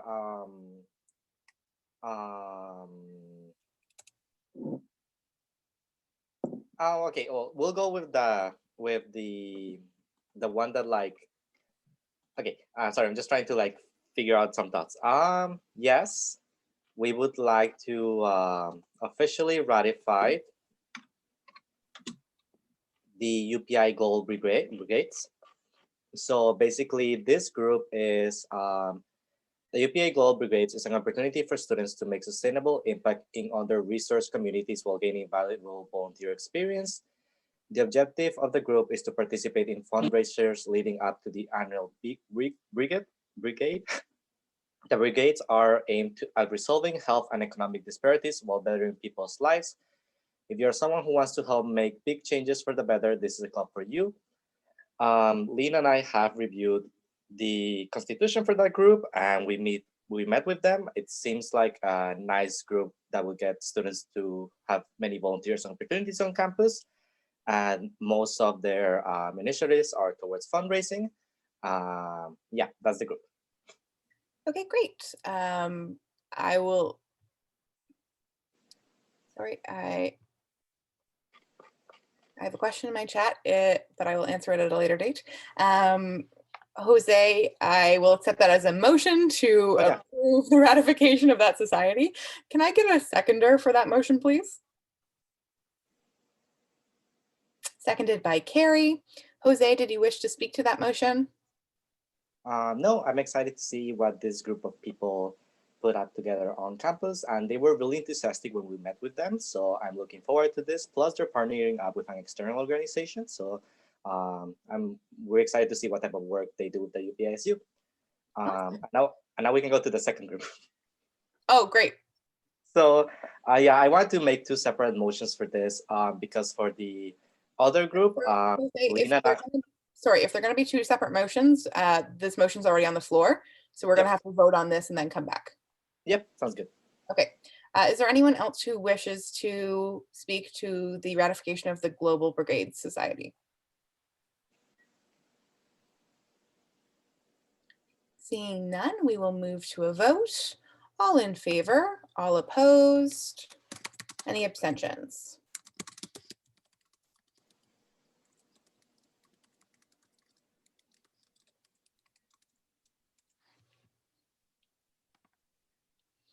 That motion has carried. So welcome to the UPEI. Jose, floor is yours again. Yay! So the reason why I wanted to make two separate motions is because for the second group that wants to officially ratify with us, Lynn and I did have some concerns and things going into kind of our meetings with them and when we were reading the constitution and stuff. So I'll be kind of just breaking down that for council, and ultimately it's council's decision. But yeah, so the second group is called A Little Bit of Everything, and they're basically a student-led podcast on campus. Their description is A Bit of Everything is a series of podcasts that celebrate diversity. From our genes to countries, there is diversity in every aspect in life. And here at APE, which is an acronym for A Little Bit of Everything, want to celebrate that. We want people to tell their stories and what they are good to bring our humanitarian aspects in their jobs and experiences. We want to educate university students on various topics out there while bringing the beauty of human touch and personal experience. We celebrate the diversity of people, opinions, jobs, backgrounds, and just a bit of everything, and hence we have created this club of all the people associated with the podcast and a well-diverse community to help us express their opinions. So yeah, so basically they're a group of students who want to start a podcast on campus, and they submitted to us kind of like a write-up. So like what you would like a business pitch, for example. They submitted to us a basic breakdown of the schedule they wanted to do throughout the year. And then they submitted also the constitution and all of that. The documentation itself looked well, and Lena and I helped them write it up. However, some concerns that came to mind with me and Lena specifically is that if this group that would become a podcast and they want to do podcasts from 3 to 2 times a week were to be an official sub-organization of the UPISU, the BPSL and clubs coordinator would have to like stay on top of all the material that they put out to students at large, because we want to make sure that they uphold the qualities and values of the UPSU and also UPEI. So having to oversee that many podcast sessions that they want to put out could definitely get overwhelming for the BPSL and clubs coordinator, especially considering that for next year, we didn't get to visit that today because me and the admin are still kind of writing the new write-up for the position. But we were looking into turning the clubs coordinator into a clubs and events coordinator, which would essentially make them like a mini BPSL. So that person would definitely be more busy in terms of helping with events and campaigns. and would not have as much time to allocate exclusively to clubs. So that was concern number one.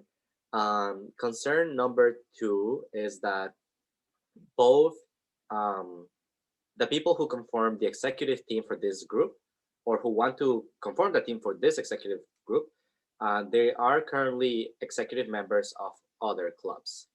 As per bylaws, they are allowed to do that because nobody else was kind of contesting for those positions. However,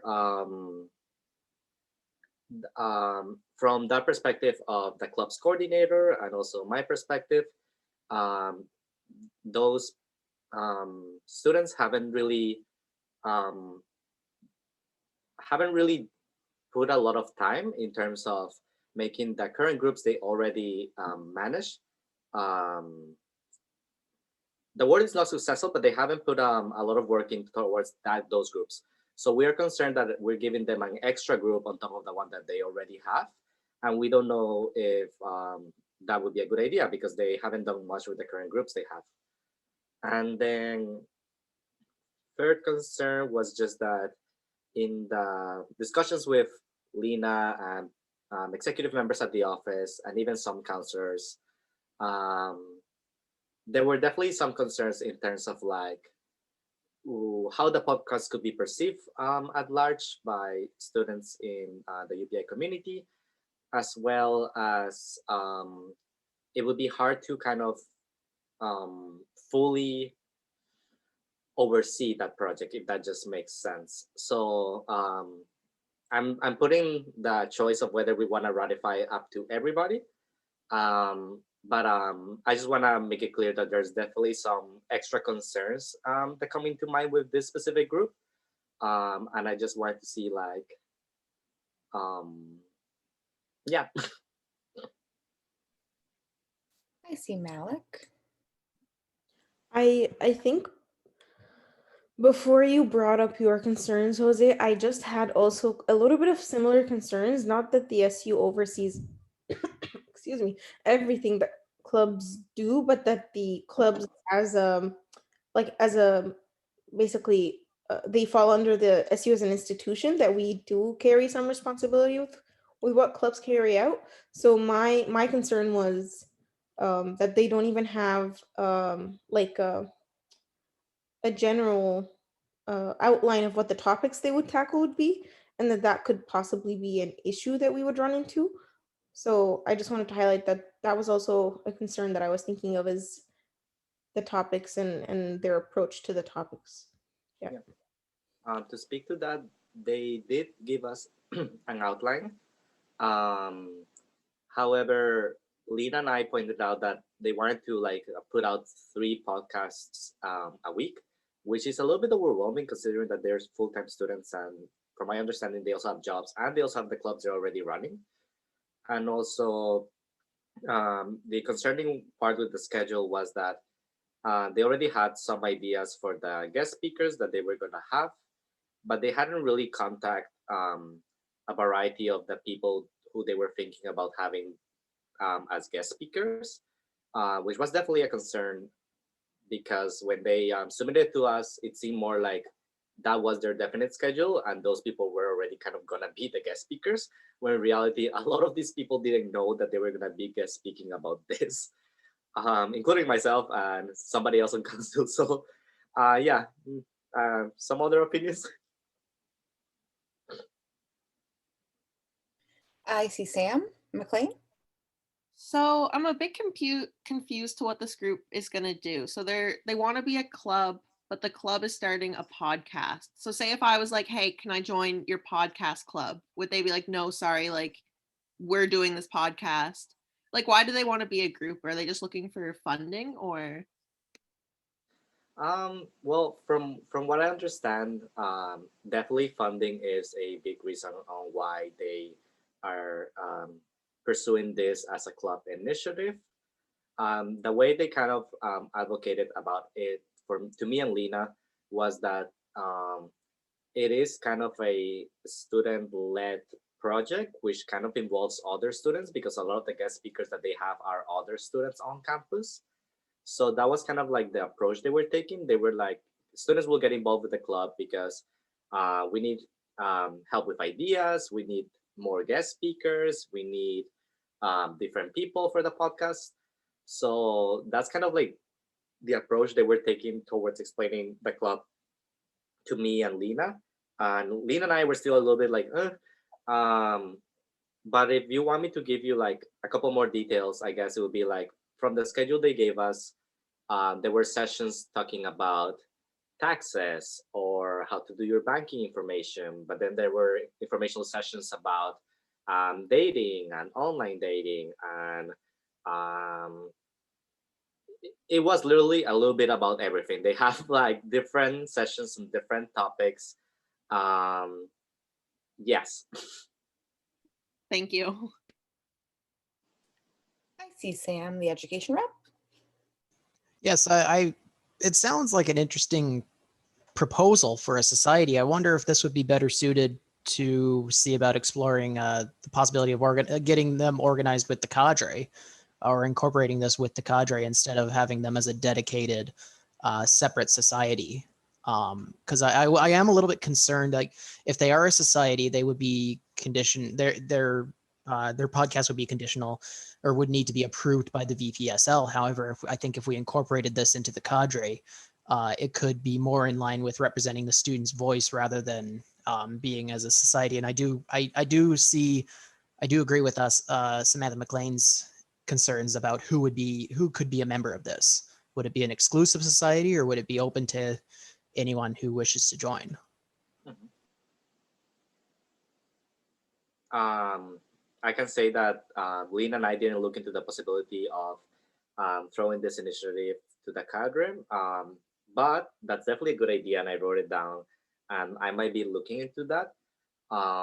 So thank you for that suggestion.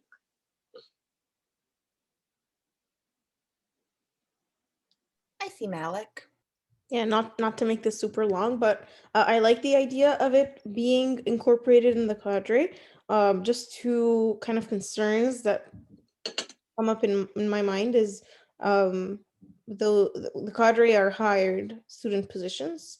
So I don't know if it would go along with what these students want to do, since technically they would have to work for the cadre to do that. Two, if we have the funding to hire more students in the cadre.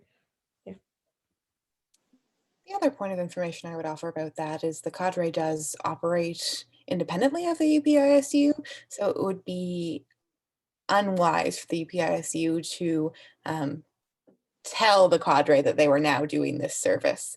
So it would have to be kind of a conversation with the current editor.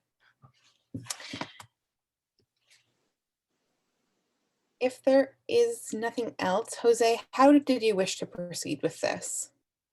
Lena and I told the people who are interested in putting this together that we will bring it to council, and we will kind of explain to council what is their idea, but also the added perspective that me and Lena share about their idea. And then we would kind of decide whether we would ratify it from there. But if you have another suggestion, Ashley, I would happily take it. I think at this point, the best strategy would move forward with a motion for ratification and see whether that passes or fails.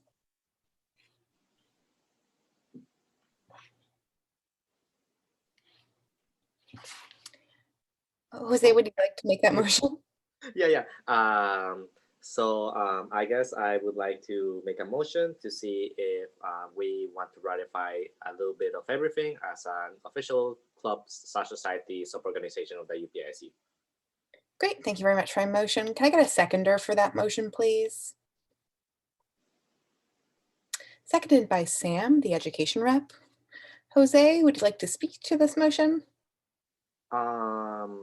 Yeah, I guess I would just like to say, everybody, please really take into consideration all the perspectives that come into play when it comes to having a podcast that will go out to all students, and they would technically fall under the UPISU, and just take that into account when you put your votes, I guess. And every other comment that was thrown by me or Sam or other Sam or Malik. So just have that in mind. Great. Is there anyone else who wishes to speak to this prior to the vote?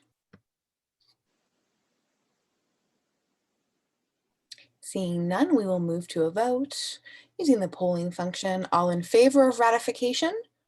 All opposed? Those who wish to abstain?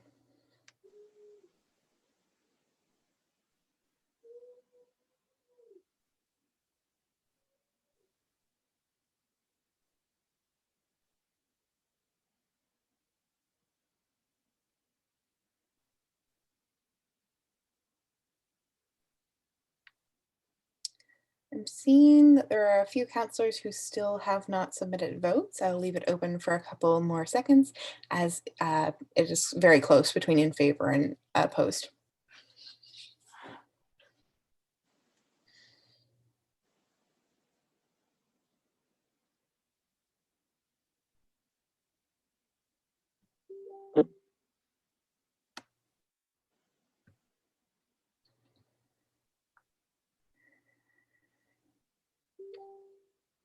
Okay, that motion has failed. So the ratification at this time has not advanced. However, it does not make the society ineligible to ratify, to have the option to ratify again in the future. Okay, those are all the closet societies looking to ratify. Thank you. Great, thank you very much. Before we move to new business, I'll ask, I believe our Board of Governors rep is still unavailable. Tulu, you said that you wish to speak on Board of Governors briefly if the Board of Governors rep was unavailable. Yes. Floor is yours. Thank you, Ashley. Hello, everyone, once again.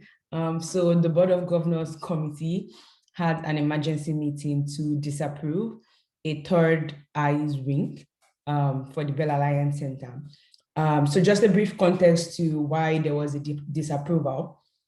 This proposal was made by the City of Charlottetown to replace the aging ice rink in the Simmons Arena. I believe that's the one in the one beside the Queen Charlotte Intermediate School. So they want to replace that arena and build a third one in the parking lot. So it will be connected to the Bell Alliance Center, but it would stand in the parking lot of the Bell Alliance Center, the parking lot between Bell Alliance Center and the engineering building. So that was the proposed proposal. That was where it was meant to be, and the Board of Governors have to approve every operations at the university. So we called an emergency meeting because it was quite time sensitive to give the City of Charlottetown a response. So they called an emergency meeting on Friday evening to discuss this. One reason, or a couple of reasons why this was disapproved, was that, first of all, this was a proposal by the City of Charlottetown. So technically, this was not because of student need a third ice rink. With the proposal, if this building is being done, technically the community would access it more than students. So more of the community would be coming to school compared to the way students will use this building. We currently have 15% of the university owns 15% of the Bell Alliance Center, and we pay 15% of the operations amount. And I asked the question that if this was to be built, technically the capacity the university has would increase. And at the end of the day, or in the long run, athletics fee would definitely increase on the side of students. That's another reason why they didn't look at this. Also, the university said students are currently using the Bell Alliance to a good capacity. So building a third one doesn't seem right and is not to the need of students in particular. One other reason why this was not approved was that the third rink would take away the parking lot of 250 cars. That the parking lot that stands between Bell Alliance and the engineering building holds 215 spaces. So this parking lot would not be available. And a recommendation the vice president and administration gave was that the next option would be for the school to build a package, and then that's 400,000 plus. And no one is definitely thinking about who we carry that cost on. So there were more things to this, and the whole board disapproved this. Also, one of the board chair, so that's Pat Sinot, he mentioned that the school's building space or the school's landscape is getting smaller. So if we're doing things for the community, we wouldn't have space when the school wants to expand itself. So these were a couple of reasons, and the board voted for a disapproval on this project. And yes, that was what the Board of Governors meeting was about on Friday. Does anyone have any questions? Any questions for the president on that?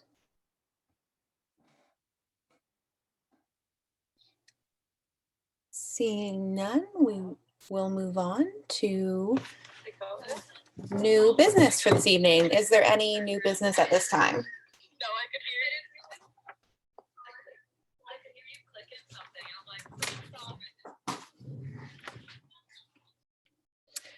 I see Carrie. Hello, I just wanted to bring something to council, an idea that I had. Because elections are coming up, I was wondering if maybe, or I just wanted to like get council's opinion and also especially the executive's opinion on this idea. So thinking about like student representation being reflected at the student union level, especially at the executive level. I was wondering if if we could do something like ensure at least one position at the executive level is reserved specifically for an international student.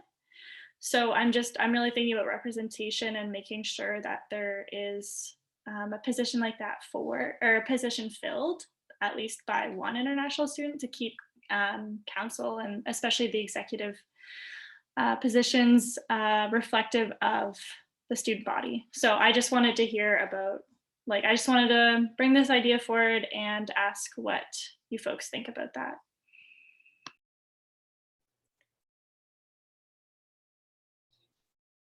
The only note that I would offer on this prior to opening the floor is council has looked at a similar initiative in the past that would limit the amount of folks who are able to run for a certain position, and it was determined that that was unconstitutional. I'm not sure how this would apply moving forward. However, I will open the floor for discussion on this. I see Malik. First off, I want to say thank you, Carrie, for thinking about diversity, especially diversity in the executive positions and trying to be representative of the student body. Second, there's a lot of other student unions who are looking into how to maintain equity, diversity, and inclusion in their unions. And I feel like we've been pretty lucky at the SU that things have kind of happened organically, but that doesn't mean that things aren't necessarily made to facilitate running for some demographics over others. I don't know how much I will be adding to this conversation, but I'll give you my 2 cents of it, is that there's usually caution around reserving certain seats for people, but I feel like there's definitely ways to make sure that we are being diverse and are being accessible.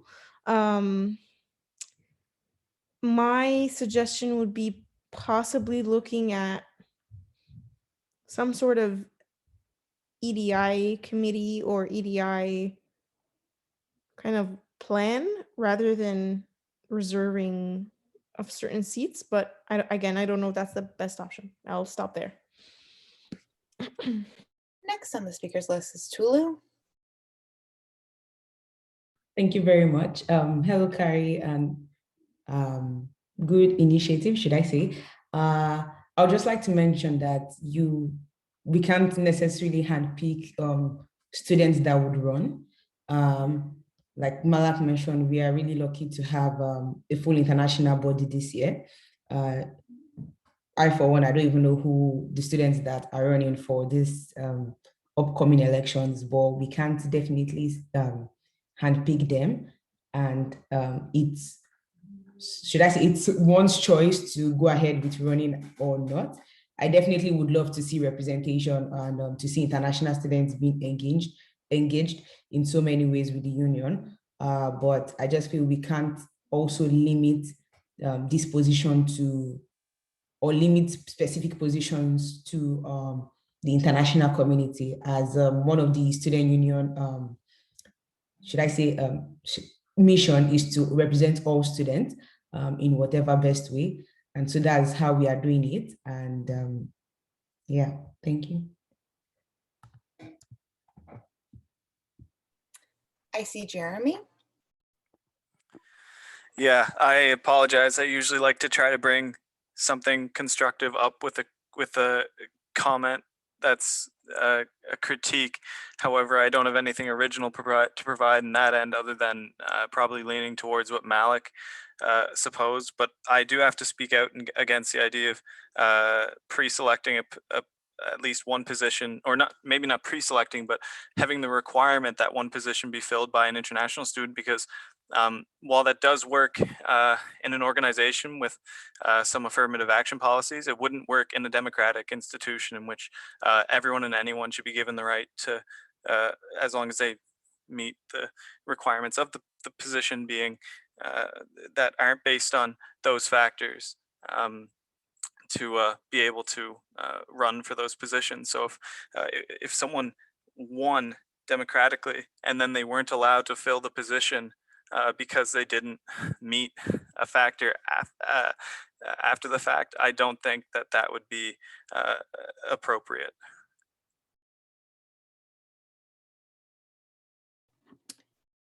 Next on the speakers list is Sam, the education rep. Yes, just to echo very similar to what Jeremy and Tulu was saying, it's the running for the executive positions is entirely voluntary, and whoever is chosen by the student electorate to run for those or to represent those positions is chosen by a vote. It's not so it would be the student union executive would be in a very peculiar situation if they were to handpick and select particular candidates because of maybe a particular of various individual aspects. That said, there could be methods going forward and incorporating international, perhaps including the international representatives' perspectives and views on in executive policy decisions and such. But beyond what the system we currently have, I see it difficult and possibly opposing the constitution of the student union to handpick and specify which positions or which individuals would be selected for the student union executive. I have Jose next on my speakers list. Yeah, I do think that bringing diversity to the student union in the past couple of years has definitely been beneficial in terms of making it seem less cliquey, more inclusive, more like an open opportunity where everybody can win and everybody can bring something distinct and unique to the table. I will definitely say that. However, I do kind of agree that it would be wrong. Maybe wrong is not the word, but it could be controversial or problematic to implement a system where we have those specific types of regulations when it comes to somebody being elected for executive role. However, something that I do have been wondering for a while is that from my understanding, and like I don't really know for sure the numbers, the reason why we have X number of business reps, X number of sciences reps, etc., is because of the amount of students who represent those demographics on campus. And UPEI has increasingly become more diverse in terms of their international student population in the past couple of years. And right now, I think it's 30 to 32%, I don't really remember, of international students. So maybe there could be a discussion about how by this point we need 2 international reps, considering that UPEI is one of the more diverse universities around. But those are just my 2 cents. I feel like maybe we could discuss that. And I do know that near the beginning of our term, there was a lot of discussion in the office about an EDI committee. I just don't know what ultimately happened with that.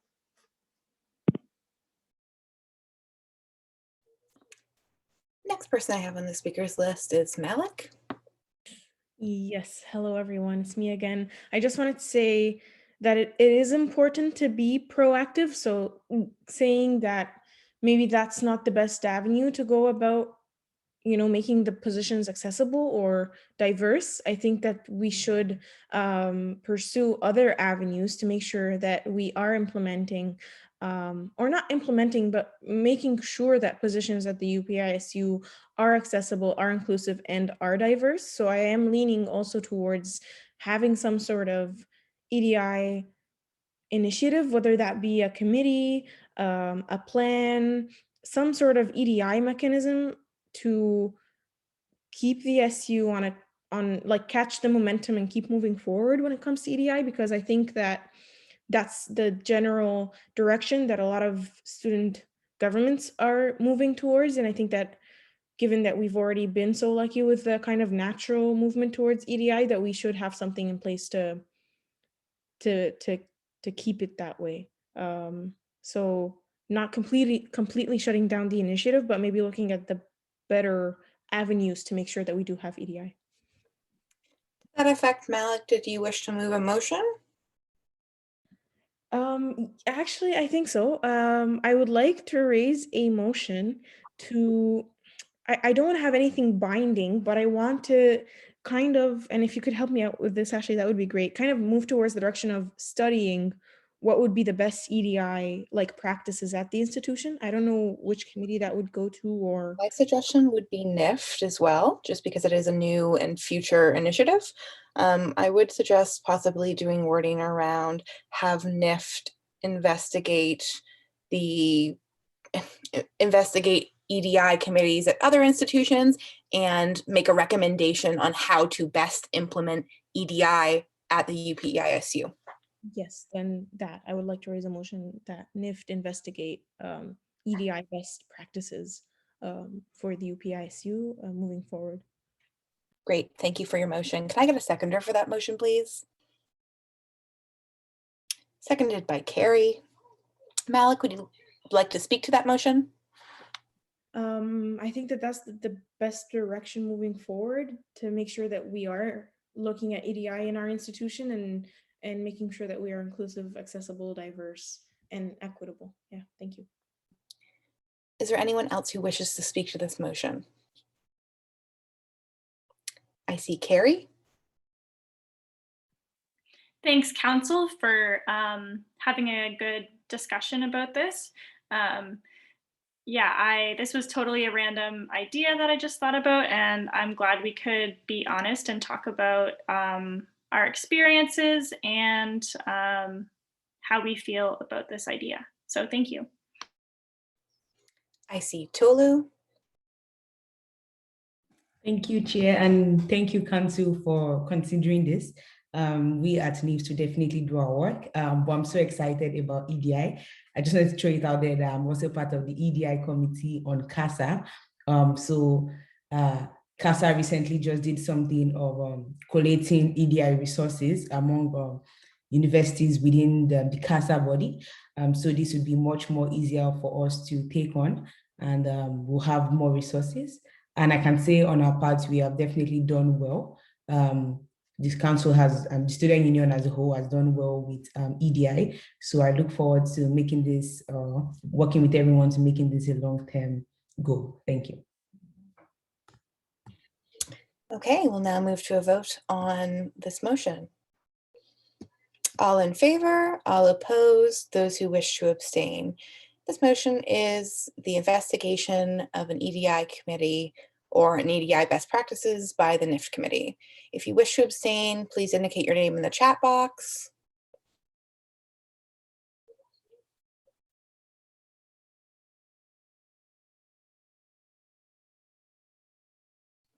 I see one person has wished to abstain. Can you please indicate your name in the chat box?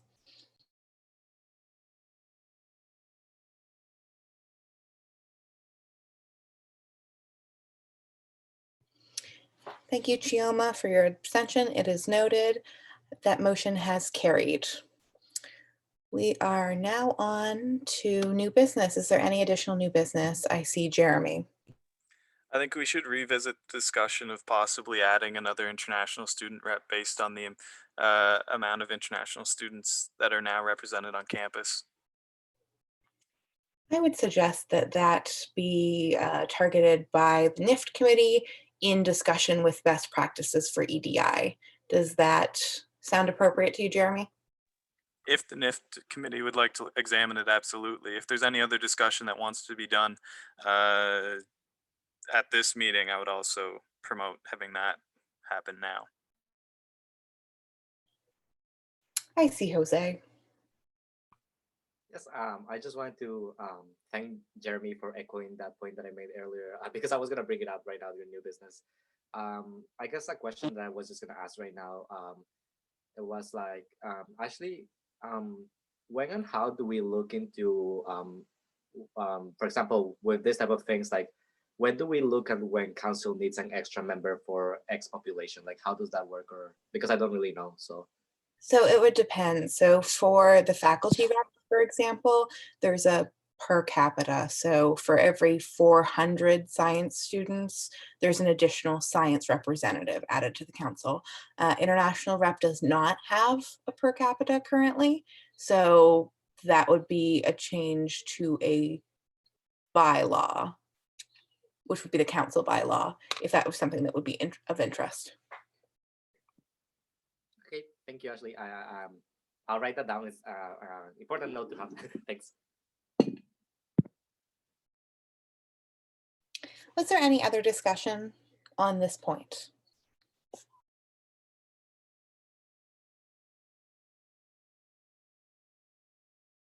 I see Malik.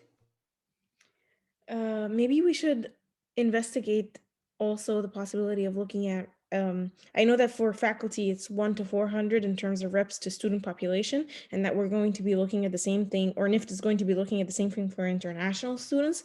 Maybe we should possibly look at the same thing for Indigenous students, looking at some sort of ratio per rep for how many Indigenous students go to UPEI. However, I also want to note that I do know it's harder to track how many Indigenous students go to UPEI because it's a more complicated process on whether some folks are self-identifying or not.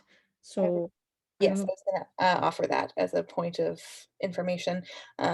That is not something that is currently tracked by the university as it is voluntary recognition, whereas the fact of someone being an international student is documented by the university due to differential tuition.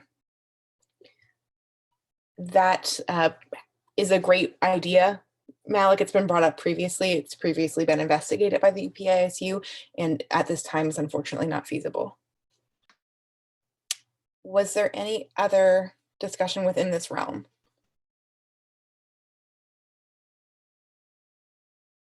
Jose, I see your hands up. Did you wish to speak again? Oh, no, I'm good. Sorry. Okay, seeing no one on the speakers list, we will move on. We are still in new business. Is there any additional new business?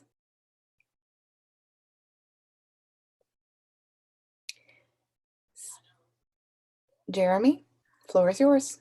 So should I make a motion towards the examination of the international student rep expansion or per capita situation? I believe because it's been discussed at council and there is already a motion to the NIFT committee, that it would just be on the discretion of the chair. So Tulu, is that something that you will investigate? Yes, we can. Great, thank you. So we do not need a motion to that effect. Okay, thank you. Thank you. And seeing no one else for new business, we will move on for a motion for adjournment. I see Jose. Sorry, Ashley, I know it's getting kind of long, but Ayumiko wants to say something, I guess. Yeah, thank you, Jose. I'm sorry about that. I couldn't raise hand. I don't know why. But it's just a little chat about the supplies and the hamper program that we started. So as I stated in my report, there are currently 56 applications, and I was just looking for ideas from counselors on what they think. If you use the service, what you think about it, or ideas moving forward. It was quite overwhelming throughout the week to put those together, but any ideas or suggestion would be highly appreciated.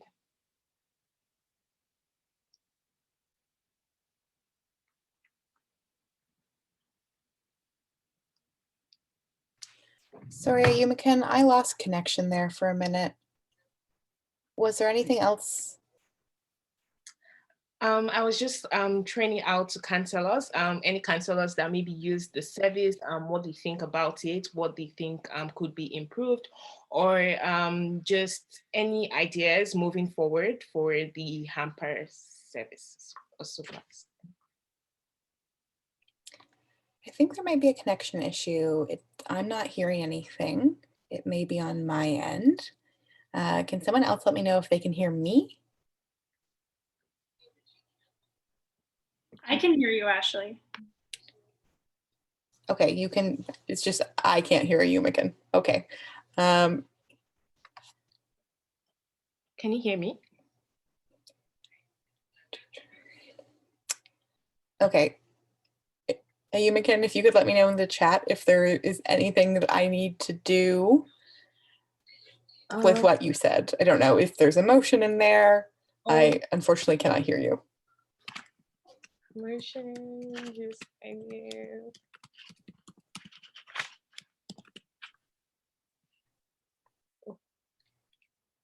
Okay, was there any feedback for Ayumikan on the ideas presented? I see Jose. Yeah, just point information to give some context, basically, from those 50-something forms that the Yumikon received. She basically, it's like a form where you get to request specifically what you need from what we have available in the food bank. And there's no limit to the amount of items that you pick. It's just basically based on what you need and what we have. And a lot of students did pick quite a lot of different food items, and Ayumikon was in charge of like picking a bunch of food and putting them in different bags and then taking them from our kind of storage area upstairs down to the food bank. And it was just like a lot of execution going into that in terms of like a really extensive progress of having to look for the form, pick out the foods, bag them, put them downstairs. They're really heavy, and then you kind of inform students. So it was more like feedback on that, because we Yumikon did that because we were having some problems with how the food bank was running before, in terms of it being like students being able to like take whatever they need whenever at all times. So yeah. I see Carrie. I have a suggestion. Is there any way you could utilize us, like the counselors, to create kind of like I don't know, a team to help you grocery shop or organize these bags? Would that be helpful? Yes, definitely. That would be helpful. I usually go with Carl to the superstore to pick up the supplies. So definitely having counselors to help with that, or if people want to help with packaging or moving things upstairs and downstairs, it would be highly appreciated. The other suggestion I might make from historical context would be, rather than actually providing students with the groceries, I know at the early onset of COVID, what was done by the VP Finance was students were eligible to apply for a $25 gift card to a grocery store of choice, and then they were able to go and collect the groceries. I don't know if that's something of interest moving forward, but that was the initial response. Thank you, Ashley, for that. Yes, we did that during the summer. Sometimes students don't really use it for food, and we were trying to reach out to people that are really in need. That's why we took that hamper route, but it's definitely something I could look into for the coming weeks. Jose?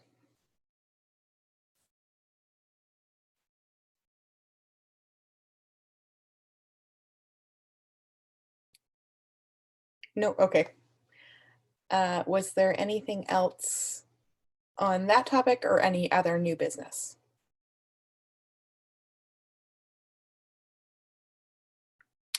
Seeing none, we'll move to the last point on the agenda for this evening, which is adjournment. At this time, I will entertain a motion for adjournment. I see Sam, the education rep. Yes, I'd like to propose a motion for adjournment. Thank you for your motion. Can I get a seconder for that motion, please? Seconded by Sam McLean. Sam, the business rep, would you like to speak to it? No, thank you. Sorry, Sam, the education rep, who is the mover. Would you like to speak to it? I got Sam. No, thank you. Thank you both, Sams. Sam squared. Would anyone else like to speak to that motion? Seeing none, we will move to a vote. All in favor of adjournment, all opposed, and those who wish to abstain.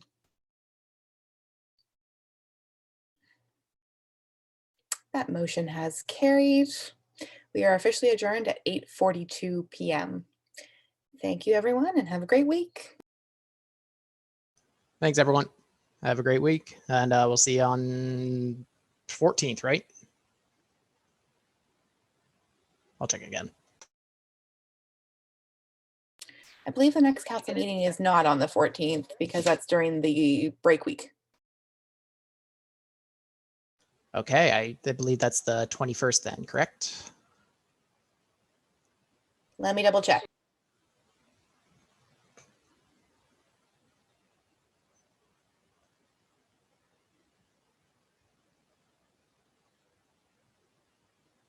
February 28th is our next scheduled meeting. Okay, that's good to know. All right, sounds great.